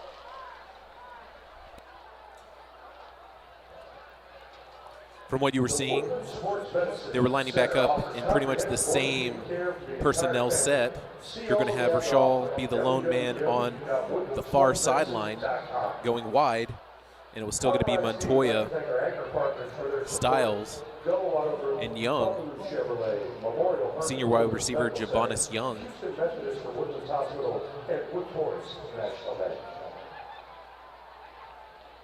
New Caney hasn't brought much pressure, but they have been able to get 1 sack on Hughes tonight. That was from another number 10, Asume Faye, sophomore linebacker. Coming back from the sideline, College Park still in possession of that number 4 spot in the district standings, the D2 number 2 spot. And as long as they go home with the W tonight, they still hold their place for the playoffs. 4 wide receiver set now. Hughes throws back to the sideline looking for Javonis Young, and it's going to be an incomplete pass. That'll bring up 4th down. And looks like Marco Beltran is coming out to punt. Brings up 4th and long for the Cavs. In the punt for the Cavaliers is number 4, Marco Beltran.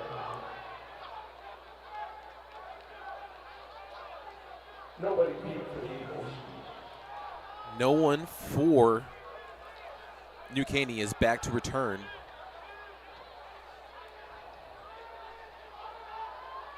Expecting some sort of a fake, but Beltran boots it deep. And a nice favorable bounce. And it's going to be snagged by Justice Stokes. And that's what you want from special teams, especially your punter. Try to get it at least as close to the opposition's goal line as you can. You get inside the 20, awesome. You get inside the 15, great. Inside the 10, even better. Beltran able to get it right at the 14. And we're going to see New Caney for their first possession this half. 8th of the night. It's going to be a handoff to Johnson as he's looking to stretch and gets maybe back to the line of scrimmage.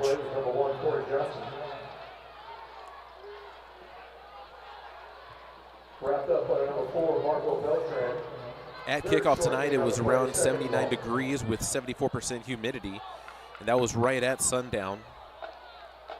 And right now, we're looking at a 76 with slight wind, as I can see from the south end zone, where the flags are hanging. Drumline on the sideline with the College Park drill team. Johnson with the run, gets tackled. Looks to be number 6, David Sands, on the tackle. Now it's going to be a 3rd down here.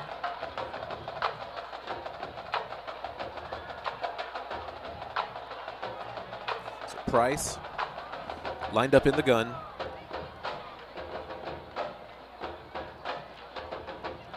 Hands it off up the middle. Looks to be getting nowhere and does not convert the 3rd down. New Caney has been 25% on 3rd down conversion tonight. I'm sorry, that my math was wrong. That was 20% on 3rd down conversion tonight. As Beltran is back to return another punt. He already had a 64-yard return for a touchdown tonight. And he had a 55-yarder that earlier before that, but was actually turned back due to a penalty, blindside block. Now we have a high punt here, right at midfield. Bounces high, has no movement, and it's going to get called down at the 49 in College Park, forcing a 3-and-out.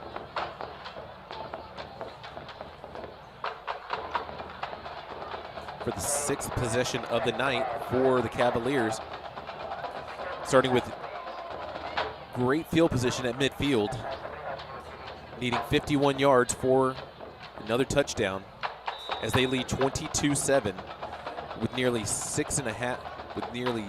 7 minutes left here in the third quarter.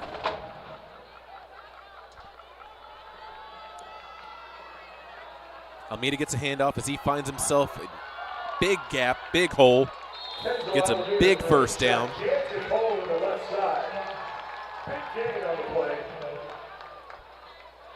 Looked like you could potentially parallel park here through this hole.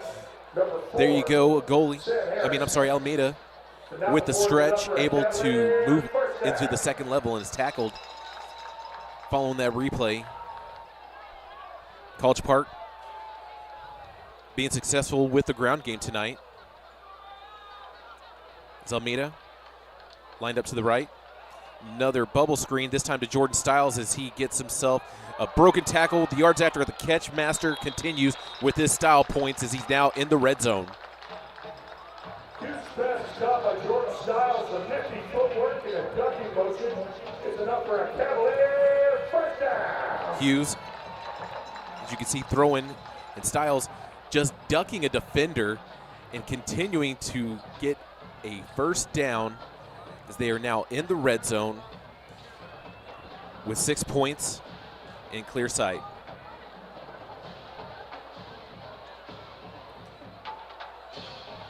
Handoff to Almeida. It was a bit of a delayed handoff as he gets 5, maybe 6.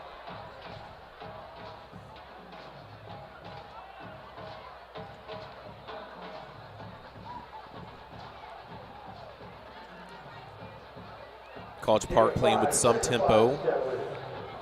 Game clock at 5:34. 2nd and 5. Going to see a free play that is intercepted in the end zone. It's going to be touched back. But that free play did have it was going to be looked to be an offsides from New Caney, which gave College Park the free play.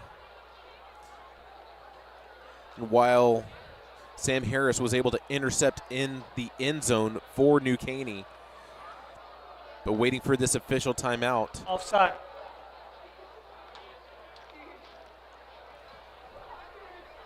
First down. My colleague in the booth called that one offside by the Eagles. Going to bring the ball back to the Cavaliers. So the turnover is going to be negated, and it'll give College Park a first down,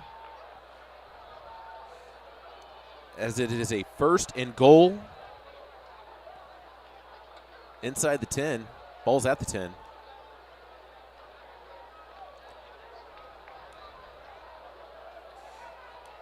Pretty much anytime you see that you have a player offsides and they didn't call the play dead, you have plenty of time to try for the big play. He was looking for Rashal in the corner of the end zone, but it was over his head, and that was intercepted. But the turnover does not stand, as is a fresh set of downs.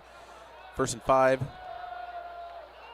Another corner of the end zone throw for Rashal, and it is an incomplete.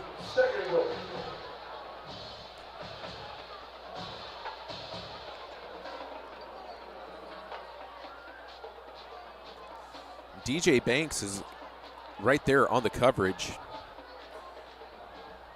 Buchanan, sophomore defensive back.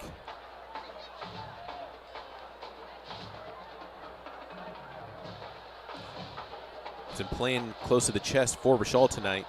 There's a split backs for Hughes. It's going to be handed off. This time it is to Almeida again, and he gets nowhere as he's thrown out of bounds for a 3rd and 5, maybe 3rd and 4. Actually, that'll be counted as a loss, so now it'll be a 3rd and 6, 3rd and goal at the 6.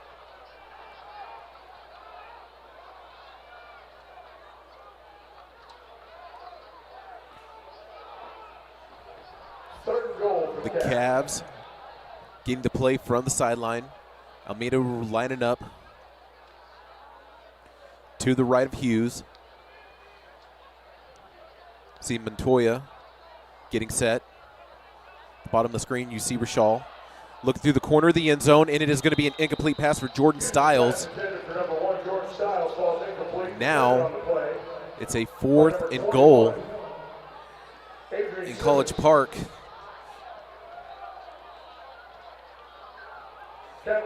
Bringing out their kick team. The field goal unit lines up. It's going to be Beckett Koch. And number 30, Justice Stokes, your deep staff.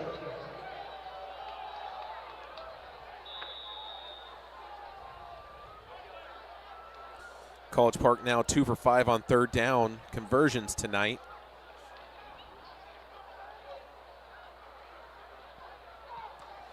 And the 22-yard field goal attempt is good.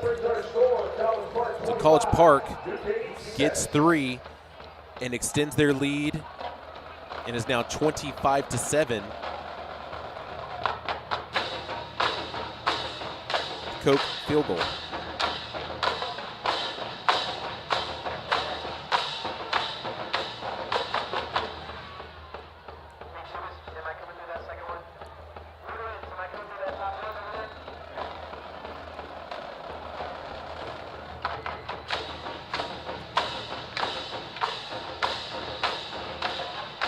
College Park leading by 18.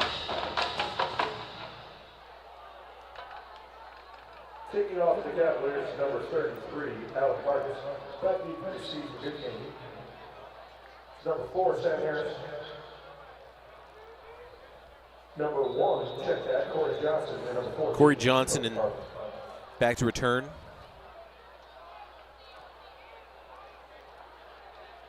It's going to be signaled for a fair catch. That was number 19, Braden Logan, on the return. Good ball, first and 10.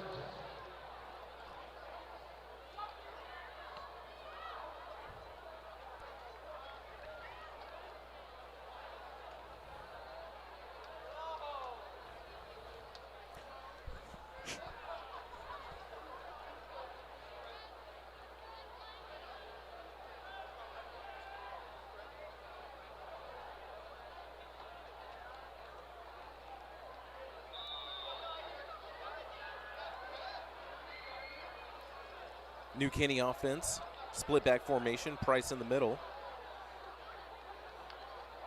Gomez, play action passes. He rolls right, looking downfield, and connects with number 14, Jacoby Carter, for a big pass first down.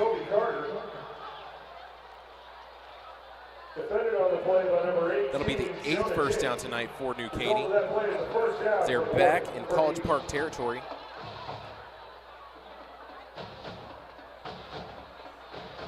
Jacoby Carter back in the slot on the far side.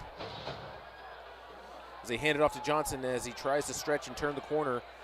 Gets himself maybe 2 or 3, but there is a flag late. Holding, number 77 of the offense. 10-yard penalty. Out of back, Eagles up 10 yards. Replays it down. This will be the 5th penalty of the night for New Caney, as they've been cost. It's cost them 50 yards. That'll be 1st and 20. Ball at midfield.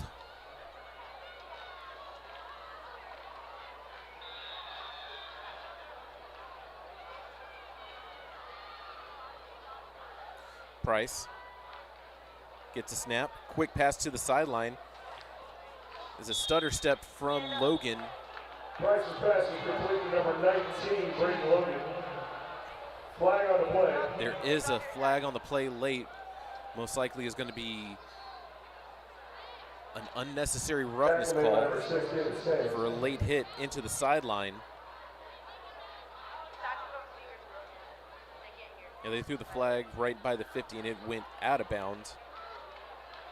As the 5 referees are in conversation right now. Dead ball, personal foul, late hit. Defense, yard penalty, first down. So the dead ball penalty pushes them back up. That penalty will give the Eagles an automatic first down. It's going to be enforced. That'll be a first down.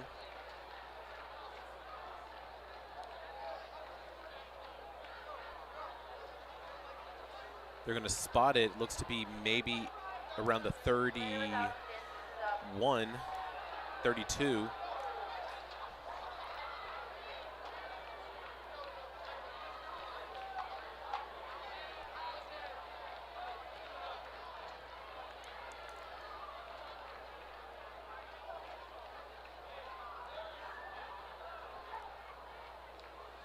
Caney keeping sort of the same personnel with that split back formation in the backfield.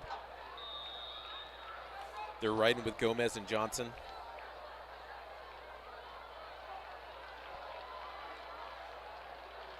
Five linemen. College Park brings 3. They run it up the gut as they feed Johnson. Johnson, the ball carrier again up the middle. That was a 5-yard rush. Great acceleration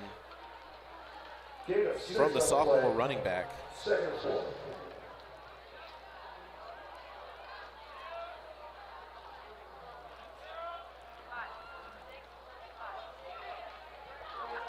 they call his number yet again as he continues to run in between the guards and looks to be another gain just short of the sticks. But what you can see from New Caney, while they have this young offensive core with Johnson and Price, these two, this running back quarterback duo, working on getting some big time reps here this late in the season. Could be a wait and see of what New Caney has in store for the upcoming years. And they call on number 1 yet again, and Johnson gets the first down.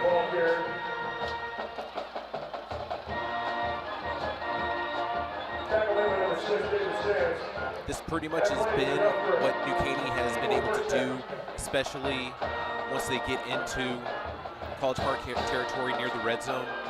Slowly but surely, they're chopping at the bit, getting into the red zone.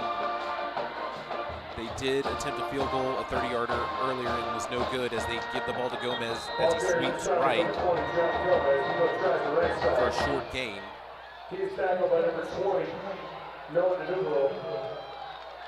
Short gain on the play, second walk. New Caney is 1 for 2 in the red zone.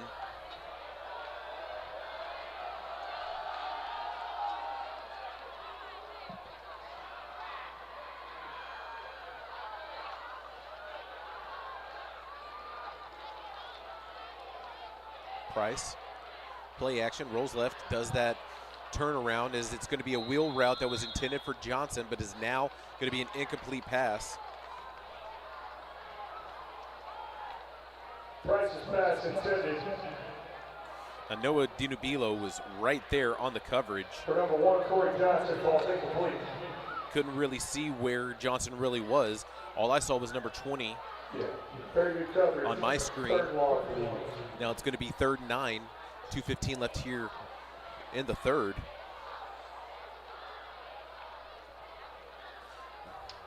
Remember earlier there was a missed field goal for a 30-yarder. It was just low, had the distance, but it was too low to go over the crossbar. As they hand it back off to Johnson, as he gets stopped behind the line of scrimmage for a 3-yard loss. Loss of 3 Yes, on the now. play, 4th and 11 for the Eagles. Now 4th and 11. And from the 30-yard missed field goal from Pazinski, probably doesn't have the range. This will be another 4th down attempt, and tonight New Caney is 2 for 3 on 4th down conversions. As you can see, Johnson line up right next to Price. The play clock went to 0, but it was lucky that Coach DeWitt was able to get the timeout before getting penalized. That is their first timeout of the half. Conroy ISD would like to thank the press box sponsors for the 2024 season. Moving to Buffalo Portofino Shopping Center, Shenandoah, Buffalo Wild Wings Portofino Shopping Center, Shenandoah, Chick-fil-A College Park, Chili's Lake Woodlands and Union Springs, Chili's Shenandoah, Culver's and Conroe, David Buses and Shenandoah. Good to see a lot of students still here at the stadium and family members. Drill team. Still a school night. We play more Thursday and Friday night games this season.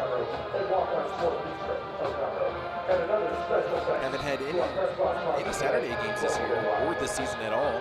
I know in the past we've had a few. Usually makeup games do occur on Saturday, but we've been blessed with some decent weather this season.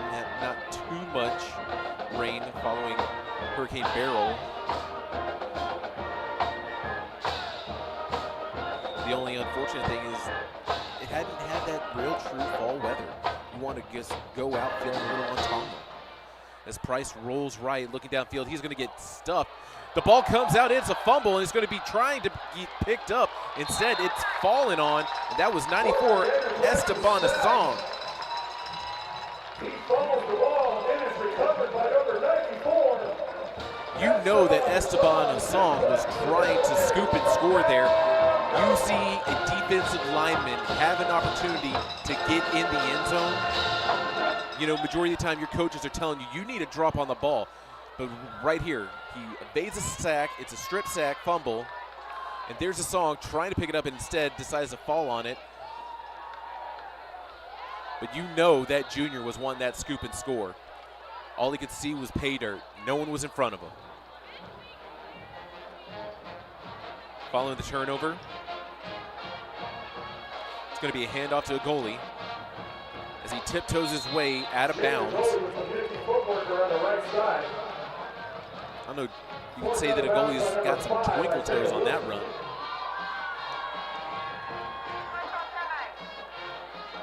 And that play is enough for a Cavalier. They are going to say that he did get a first down. That's going to be the 10th first down of the night for College Park. This will be the 7th possession. Leading by 18. With a minute and 11 left here in the 3rd. Ball at midfield. Goalie gets the handoff yet again. The goalie finds a nice little hole around the right side. Ball at 74 up to Plenty of room. He is tackled by number 9, Zach Reyes. College Park. Second fourth for Cat. Been in control of this ground game tonight. Not really needing to utilize the passing attack.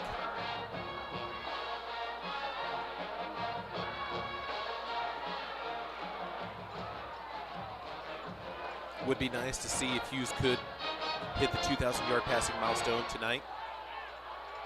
Montoya in motion. And this time they're handing it off to number 38, AJ Espinal.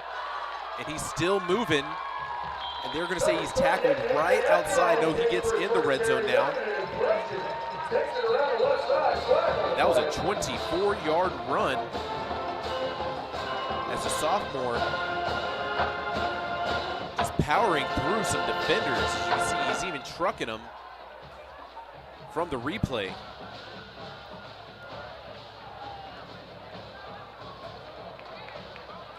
Some of you might be wondering, hey, where's this ground game been this season? Well, Hughes has been throwing the ball downfield. Now they're trying something a little bit different this late in the season. Number of that, 15-yard penalty, first down. Unfortunately, there is going to be a dead ball foul at the end of the play. That's going to push him out of the red zone.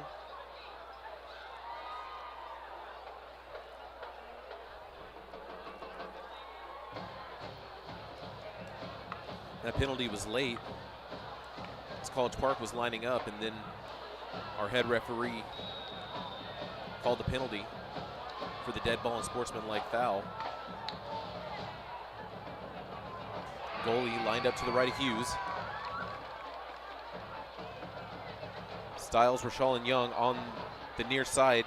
No room. Hughes is going to go ahead and keep it himself. He's wide open, plenty of space. Looking for that corner, looking for that pylon. Just short. Nope, they're going to say he crossed the plane. He got the touchdown. 36 yards to the house.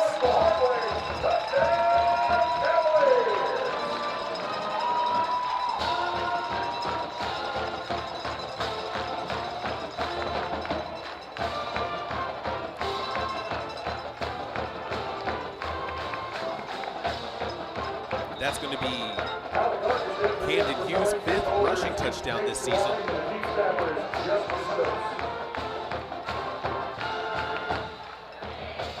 Good snap, good hold. And the kick from Hargis is good. Here's the replay.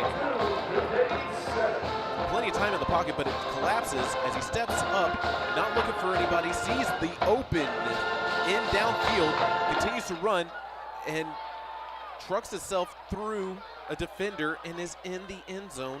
36 yards, 5th rushing touchdown of the season for the sophomore.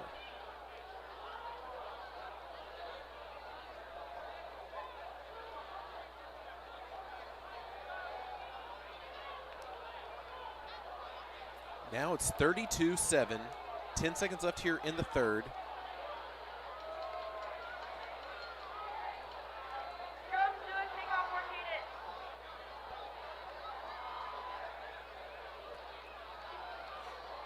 College Park leading by 25. This is the only game played tonight within the District 13 6A.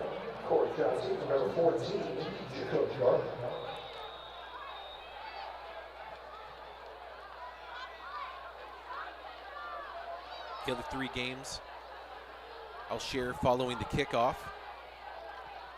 High pooch kick up the middle. It's going to be returned. This time it is returned by Carter as he runs to the far sideline, and there are going to be 2 penalty flags thrown. Could be blindside block since it was coming from where they were running. Kind of spoke a little too soon about a fairly clean game from the first half. More penalties this second half. Holding on the receiving team, number 22, 10-yard penalty, first down. That was Noah Hernandez on the hold instead of a blindside block. As New Caney lines up. Fumbled on 4th down. There was a strip sack fumble.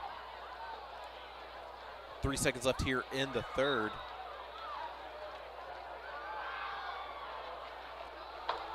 I'll fill you in on tomorrow's matchups before the play.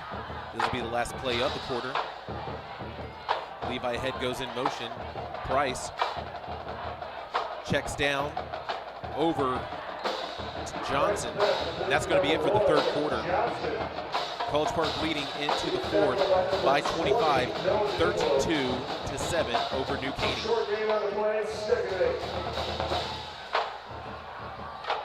As they swap sides downfield, here is the slate for the remainder of the season.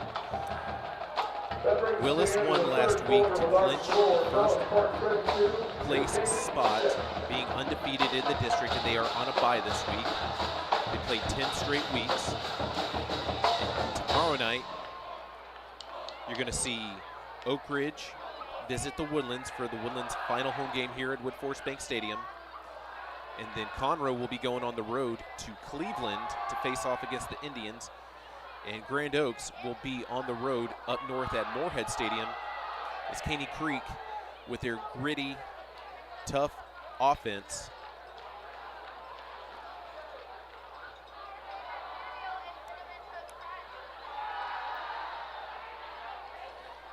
that is the slate for the remainder of the year here. And once we have any news about the upcoming playoff potential games, Like I said, if you hit that subscribe button for the YouTube channel and click that bell, it'll notify you when we go live next week if we are hosting a game here at Woodforest Bank Stadium. Now Price in the gun, gets the snap, looks down the middle of the field as he connects. That is a pass over to Jacoby Carter, and he is tackled. You thought that that was going to be completely gone with how much room he had in coverage downfield. But that was a big-time play for New Caney as they make their way downfield. I'd like to take this opportunity to encourage all the students here to, now would be a great time to call for that ride home, so they are here, ready to go when the game is over. Please, call your parents right now if you need a ride. Tell them to be on their way so we can get out of here at a good time. Looked like that was a 58-yard reception from Carter. Biggest play of the night.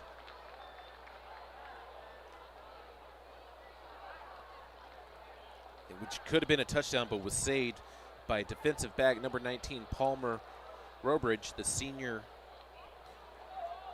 playing defensive back.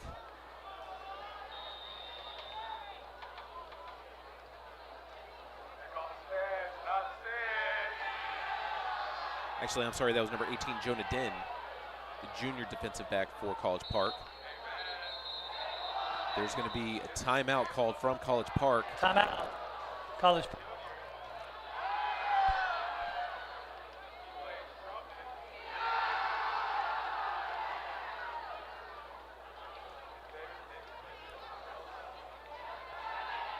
That was one of the biggest plays of the night from New Caney. That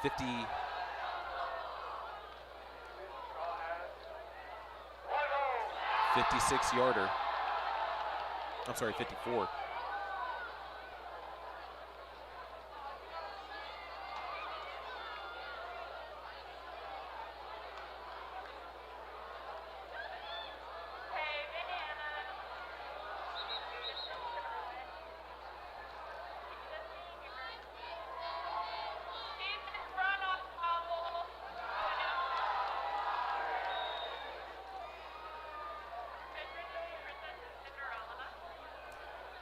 New Caney, split back formation. Carter running in motion. Gets set. Price with the wheel route. Looks like he connects, and that is a touchdown to number 1, Corey Johnson. For a touchdown by number 1, Corey Johnson.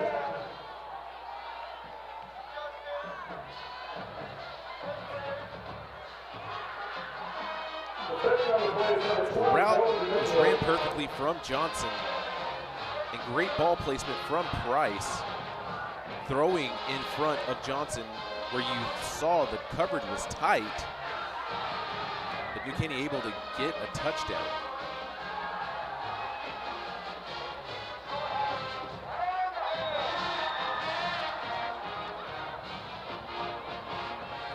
For the second touchdown of the season for Asher Price.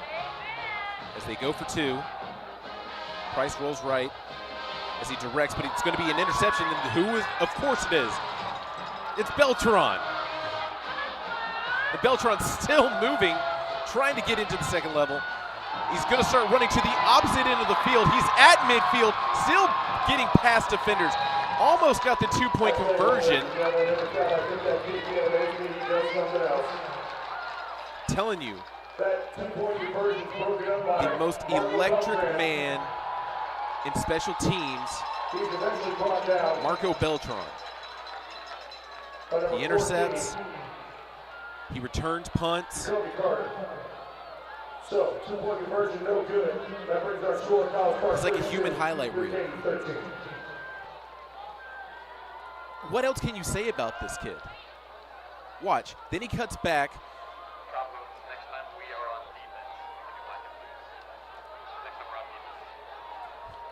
One of my guys in the booth says it looked like he waved to the camera as he was coming off field. It's like he knew.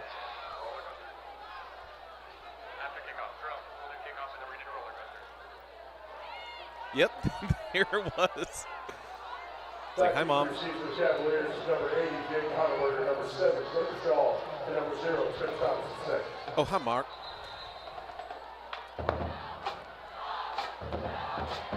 Just 30 seconds into the fourth quarter. Kicking off for number 6,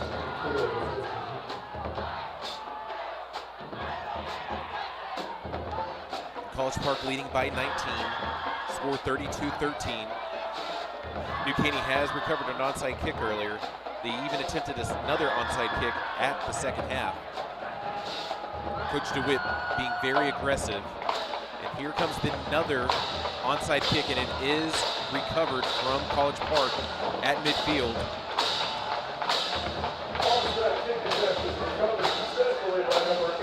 So Jake Erickson was in on the recovery. Tackle made by number 32, Ryan Baker. Cavaliers will take over at the 50-yard line, first and 10. Ground game has been successful tonight for College Park. No need to really rely on the passing game. I mentioned it a few times tonight that Hughes is close to surpassing 2,000 yards passing this season. It's a play action pass. Hughes looking downfield, finds Rashal just out of his fingertips. That would have been the pass for the milestone accomplishment.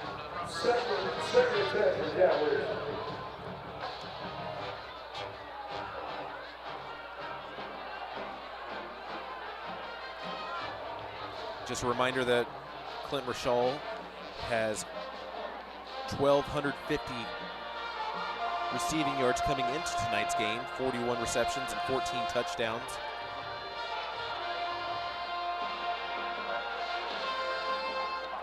Second and 10 in midfield.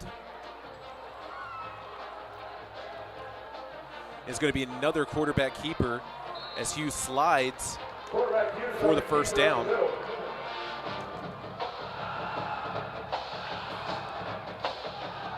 He's tackled by number 32, Ryan Baker.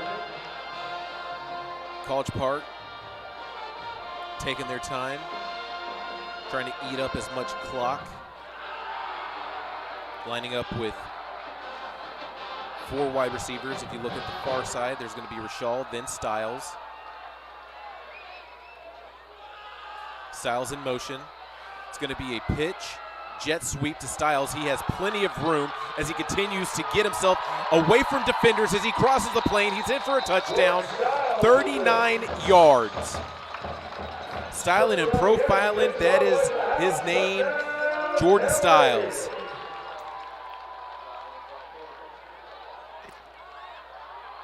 However, there is a flag near the 40. That's going to come back.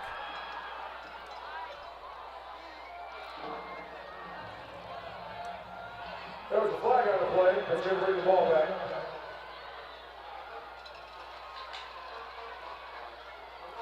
The touchdown will not stand. It was a hold by the offense, and that'll push them back 10.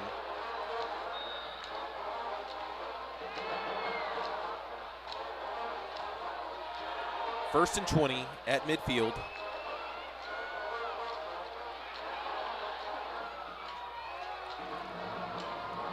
You see Rashal and Styles stacked. Now goes in motion. Hughes rolls right as he's trying to evade pressure. Able to pump fake, finds Rashal as Rashal jukes a defender, running back into the middle of the field and is tackled for a first down. Hughes' pass complete to number 7, Clint Rashal. He was tackled by number 21, Adrian Simmons. Big gain on the play. Hold on. Unsportsmanlike conduct. Number 8 of the offense, number 32 of the defense. Those fouls will offset. First down. So the unsportsmanlike penalties will offset, and that pass will not stand. Now it is back again for the 1st and 20.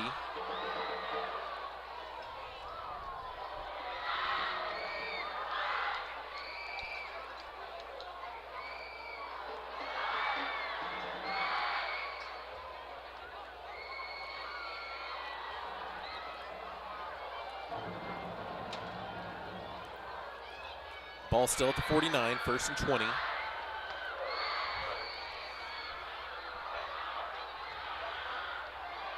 Referees making sure. Well, both coaches are being talked to by the head referee. First update on where we stand is now 1st and 20 for the Cavaliers.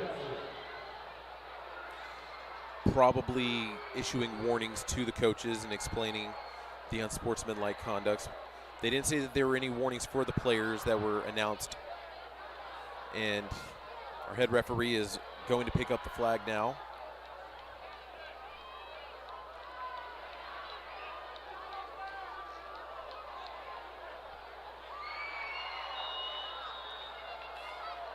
After a relatively quick first half, it's slowed down a little bit here in the fourth.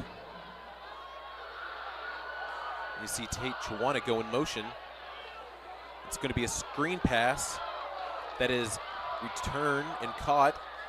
That's actually Kenzo Almeida.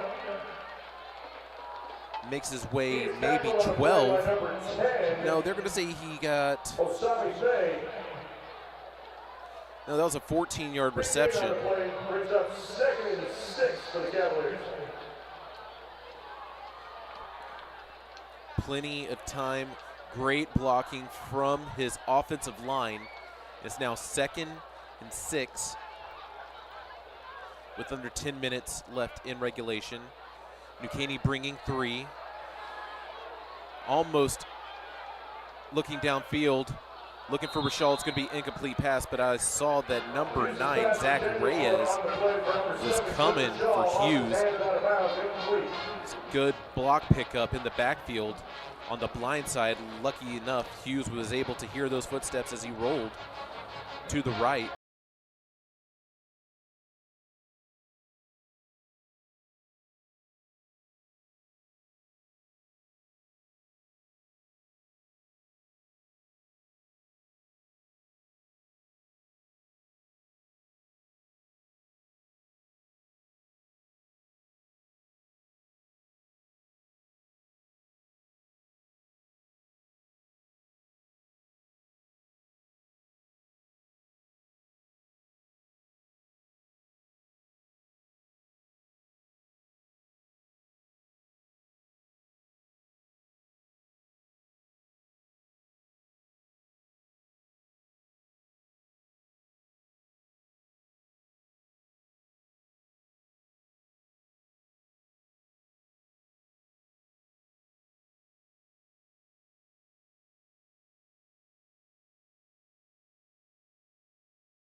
Attempt from where the ball is placed. You'd have to add at least another 5 yards for the snap. So I would say it'd be a 33, so 43, 48. It'd be around a 48, 50-yard field goal, and I'm not sure if Hargis or Koch might have the leg. And that's where it looks like College Park is going to go for it. Hughes in the gun. Goalie lined up to the right. Actually, I believe, no, that is not a goalie. That is going to be Almeida. Stack wide receivers. Toy in motion. Almeida gets the handoff. He gets the first down. Kenzo Almeida up the middle. He is tackled by number 9, Zach Reyes. Great pickup for the yards after contact. As you see right there, breaking the tackle and falling forward into the defender.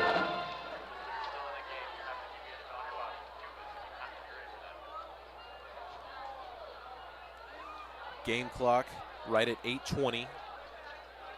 Play clock at 10. Hughes, another handoff. Almeida tiptoes his way, breaks tackles, just short of the goal line. They're going to say he was out of bounds at the 3. 25-yard run for the senior on senior night. Watch the finesse as he tiptoes his way back inbounds before he goes out of bounds. First and goal, ball at the 3. Rashal goes in motion as it's going to be a jet sweep as he finds the pylon and goes in for the touchdown.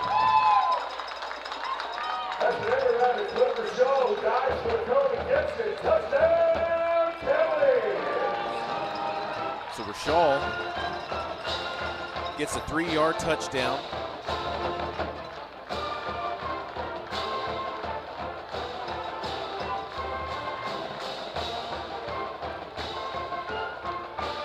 Not sure if they're going to say that would be a shuffle pass forward,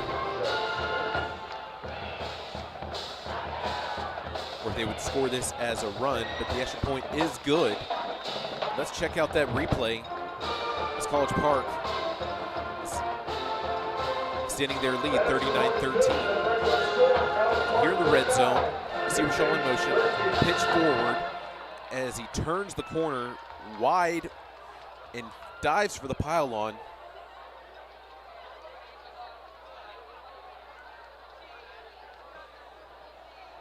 The senior getting a touchdown on senior night. Nothing better.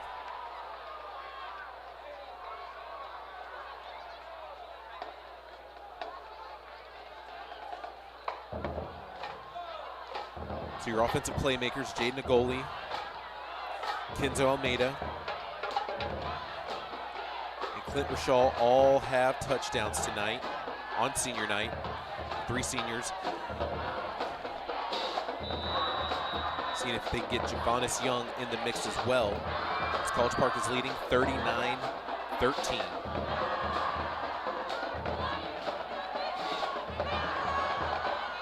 And it's going to be a penalty. And New Caney's going to start.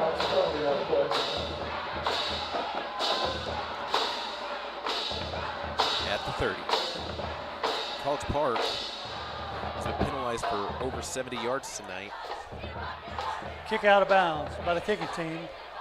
Ball will be placed at the line. First down.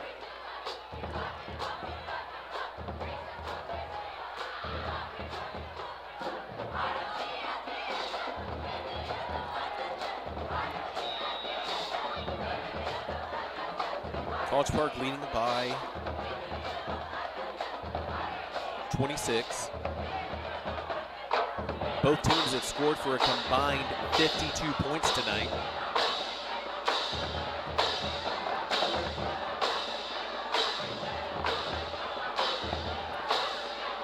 The screen pass over to number 88, Tyreek Jackson. To number 88, Tyreek Jackson. He is tackled by number 14, George White. That's enough for a first down for the Eagles.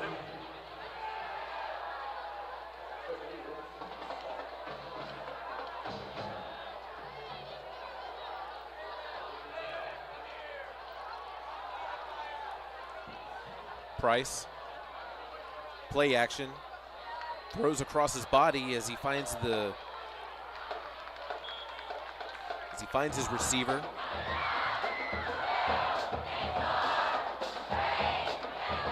I think that was number 2, Levi Head, who was able to come down with it.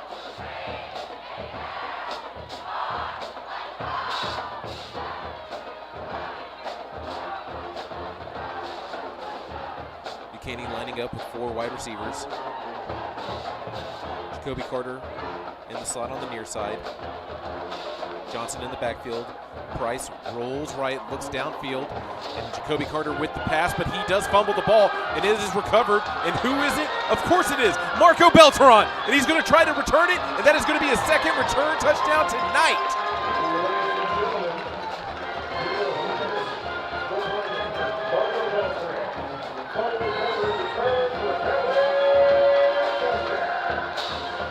Defensive touchdowns, special teams touchdowns.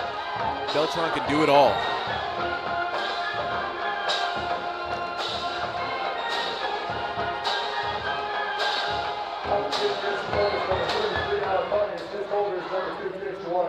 The deep snappers, number 30, Justice Smith.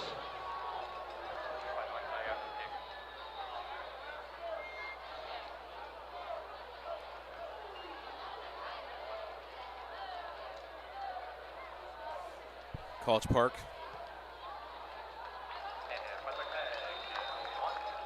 Is good with the extra point. We're going to run this back. Here it is. Price able to connect. And then great tackle by Beltran. And then scoops it up. Decides to run it back. And continues to extend this lead here for College Park as they are leading 46-13 with 6:14 left in regulation.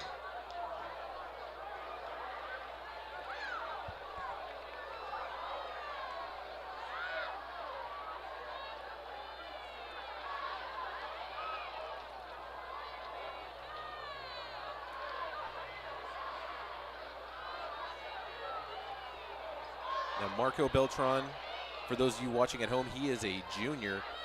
Just so you know, it means he's going to have himself one more year. And if he continues to up his game for his senior year, it's going to be an exciting, I repeat, a very exciting defensive season for him next year.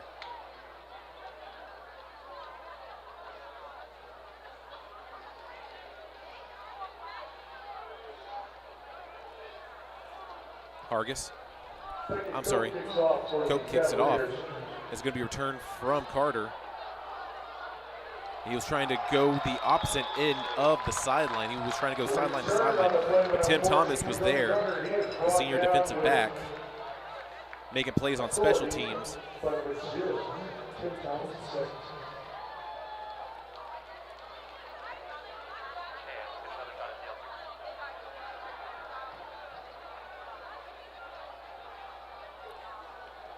Pretty much, College Park has scored 14 points on the turnover game tonight. You want to capitalize on those turnovers.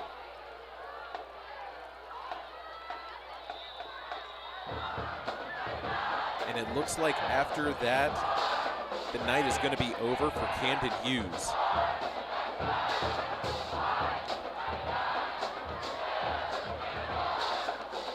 Potentially, because College Park's on defense. Buchanan's bringing their offense back on the field.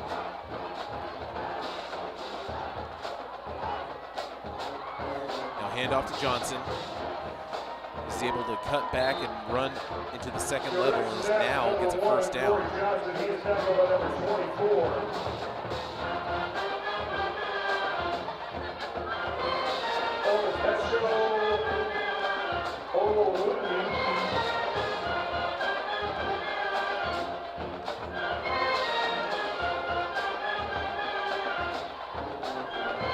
With under 6 minutes now. Johnson. It's going to be a free play. It's going to be offsides on College Park.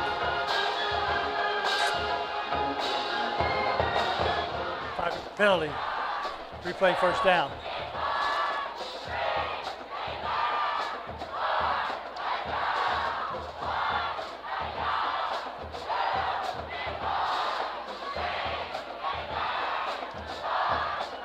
The 5-yard penalty is now going to be 1st and 5 for Duquesne.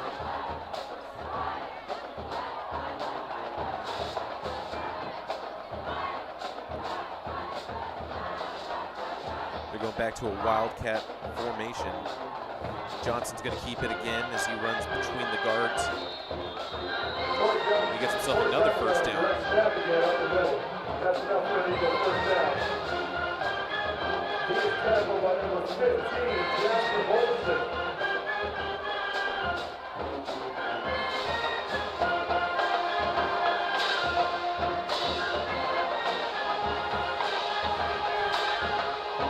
Johnson again, as he tiptoes and dances his way through the line into traffic and gets tackled just short of the sticks. New Caney playing with some sense of urgency as they're trying to get the play from the sideline.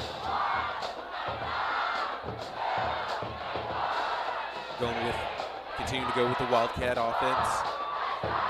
Johnson going to go ahead and sweep right as he cuts back into traffic again and gets himself another first down.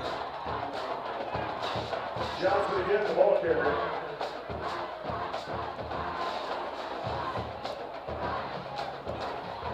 It's going to be Johnson's third first down this series.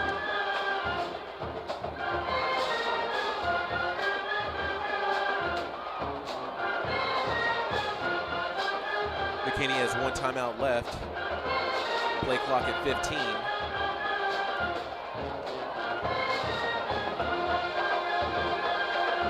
Play clock now at 5. Plenty of time.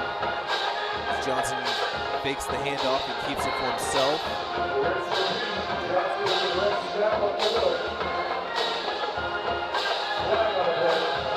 There is a flag on the play.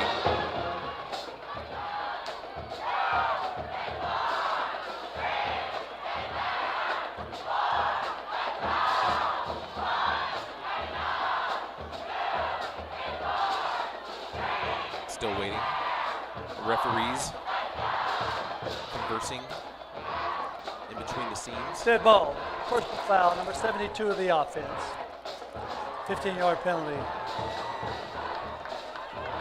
Third down.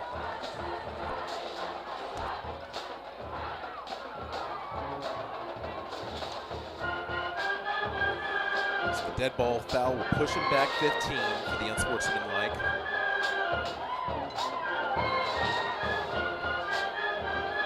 That'll put New Caney back in their own territory. Instead, it'll be Price back out at quarterback as he dishes it over to number 81, Jacob Saul.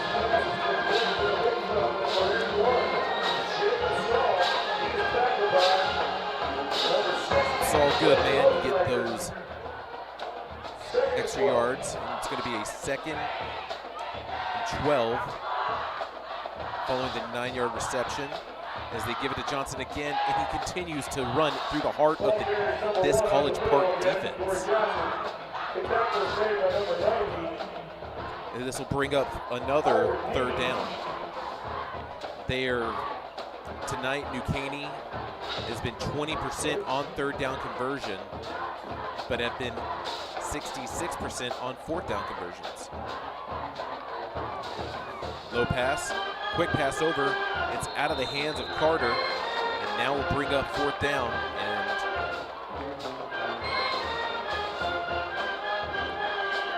this is where you will see Lady Luck is on the side of New Caney again if they can convert this 4th down.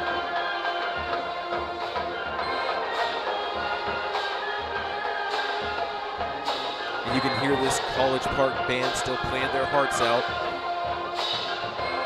trying to get into the heads of the New Caney offense.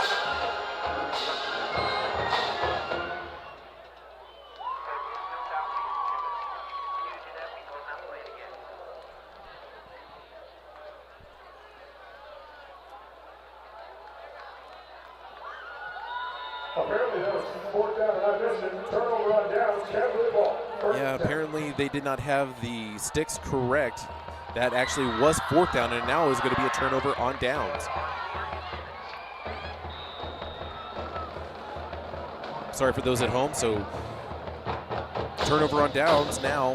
We're going to see College Park bring the offense back out. And Rodrigo Bravo now in for the Cavs at quarterback. And they're going to go ahead and hand it off over to number 20.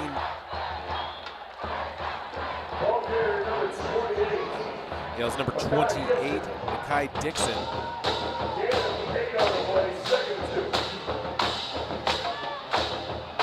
You just see the acceleration right out of the backfield. Dixon gets it again. It'll be a first down now for the Cavs.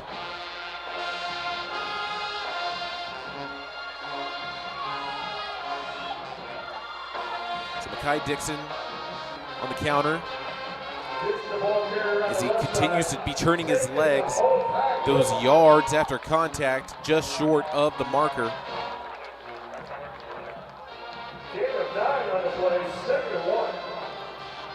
Back in Eagle territory in their nest.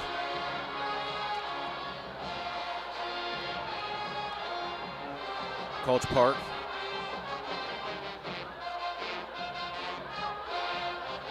Slowing down a little bit, but they hand it back off to Dixon as he stops short, goes to the opposite end of the field, but he just trips himself with the fancy footwork. Unfortunate, because it looked like he was going to get that first down, but it's now a third and short still.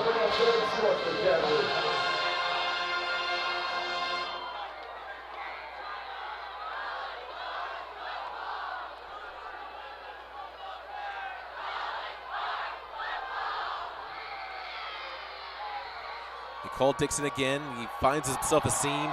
Feet don't fail me now. Continue to move downfield.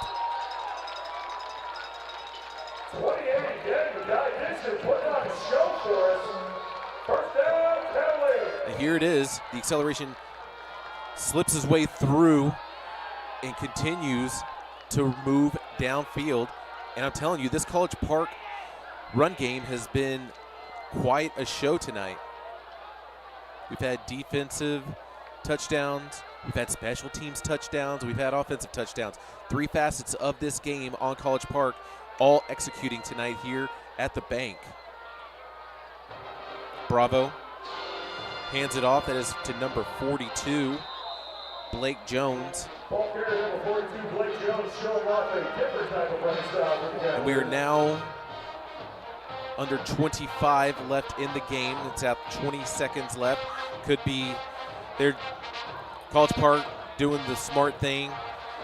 Just go ahead, move to the sideline, take your victory as you're going to cash in your last win of the regular season here at home at Woodforest Bank Stadium on senior night of all nights here Thursday night under these Thursday night lights. And that's going to be it for the game in College Park. Still holding on to that number 4 spot, the D2 number 2 playoff spot. As you want to wish your College Park Cavaliers congratulations for finishing 5-3 in district after going last season. Believe it or not, they finished last season in district.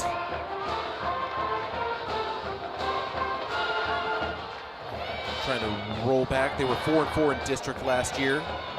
It had a 4-6 regular season, so the third year under Coach Kyle Coates, and the College Park Cavaliers are back in the postseason playoffs. And that's something that you look forward to seeing here with this young core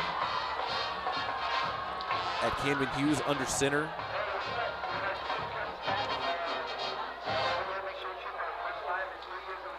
But it was a great night here for the Cavs, clinching the playoff spot, making sure that they cemented that number 4 playoff spot. As the seeding will proceed next week, we know that they hold that D2 number 2 spot. Going home with the W. I'd like to thank our sponsors, and for you who have been watching with us at home, we're going to go ahead and show you a couple of highlights momentarily of the game. And then that'll do it for us here at Woodforest Bank Stadium. Again, tomorrow night, it's going to be the Woodlands hosting Oak Ridge. I want to make sure I had that correct. I believe it is Woodlands hosting Oak Ridge. Yep, Woodlands hosting Oak Ridge here at Woodforest Bank Stadium, following these in-game highlights. But to everybody here in the production booth, for all of our camera crew out there in the elements, luckily it was a nice cool night as we were able to bring you the broadcast. We hope that you enjoyed yourself. Everybody gets home safe tonight with it being a school night. For the Conroe ISD Woodforest Bank Stadium stream, I'm Jackson Cochran. We hope you have yourself a great year, great night, and the rest of your year. And we'll see you hopefully next week. For sure, we'll see you again tomorrow night, but that'll do it for us. Take care.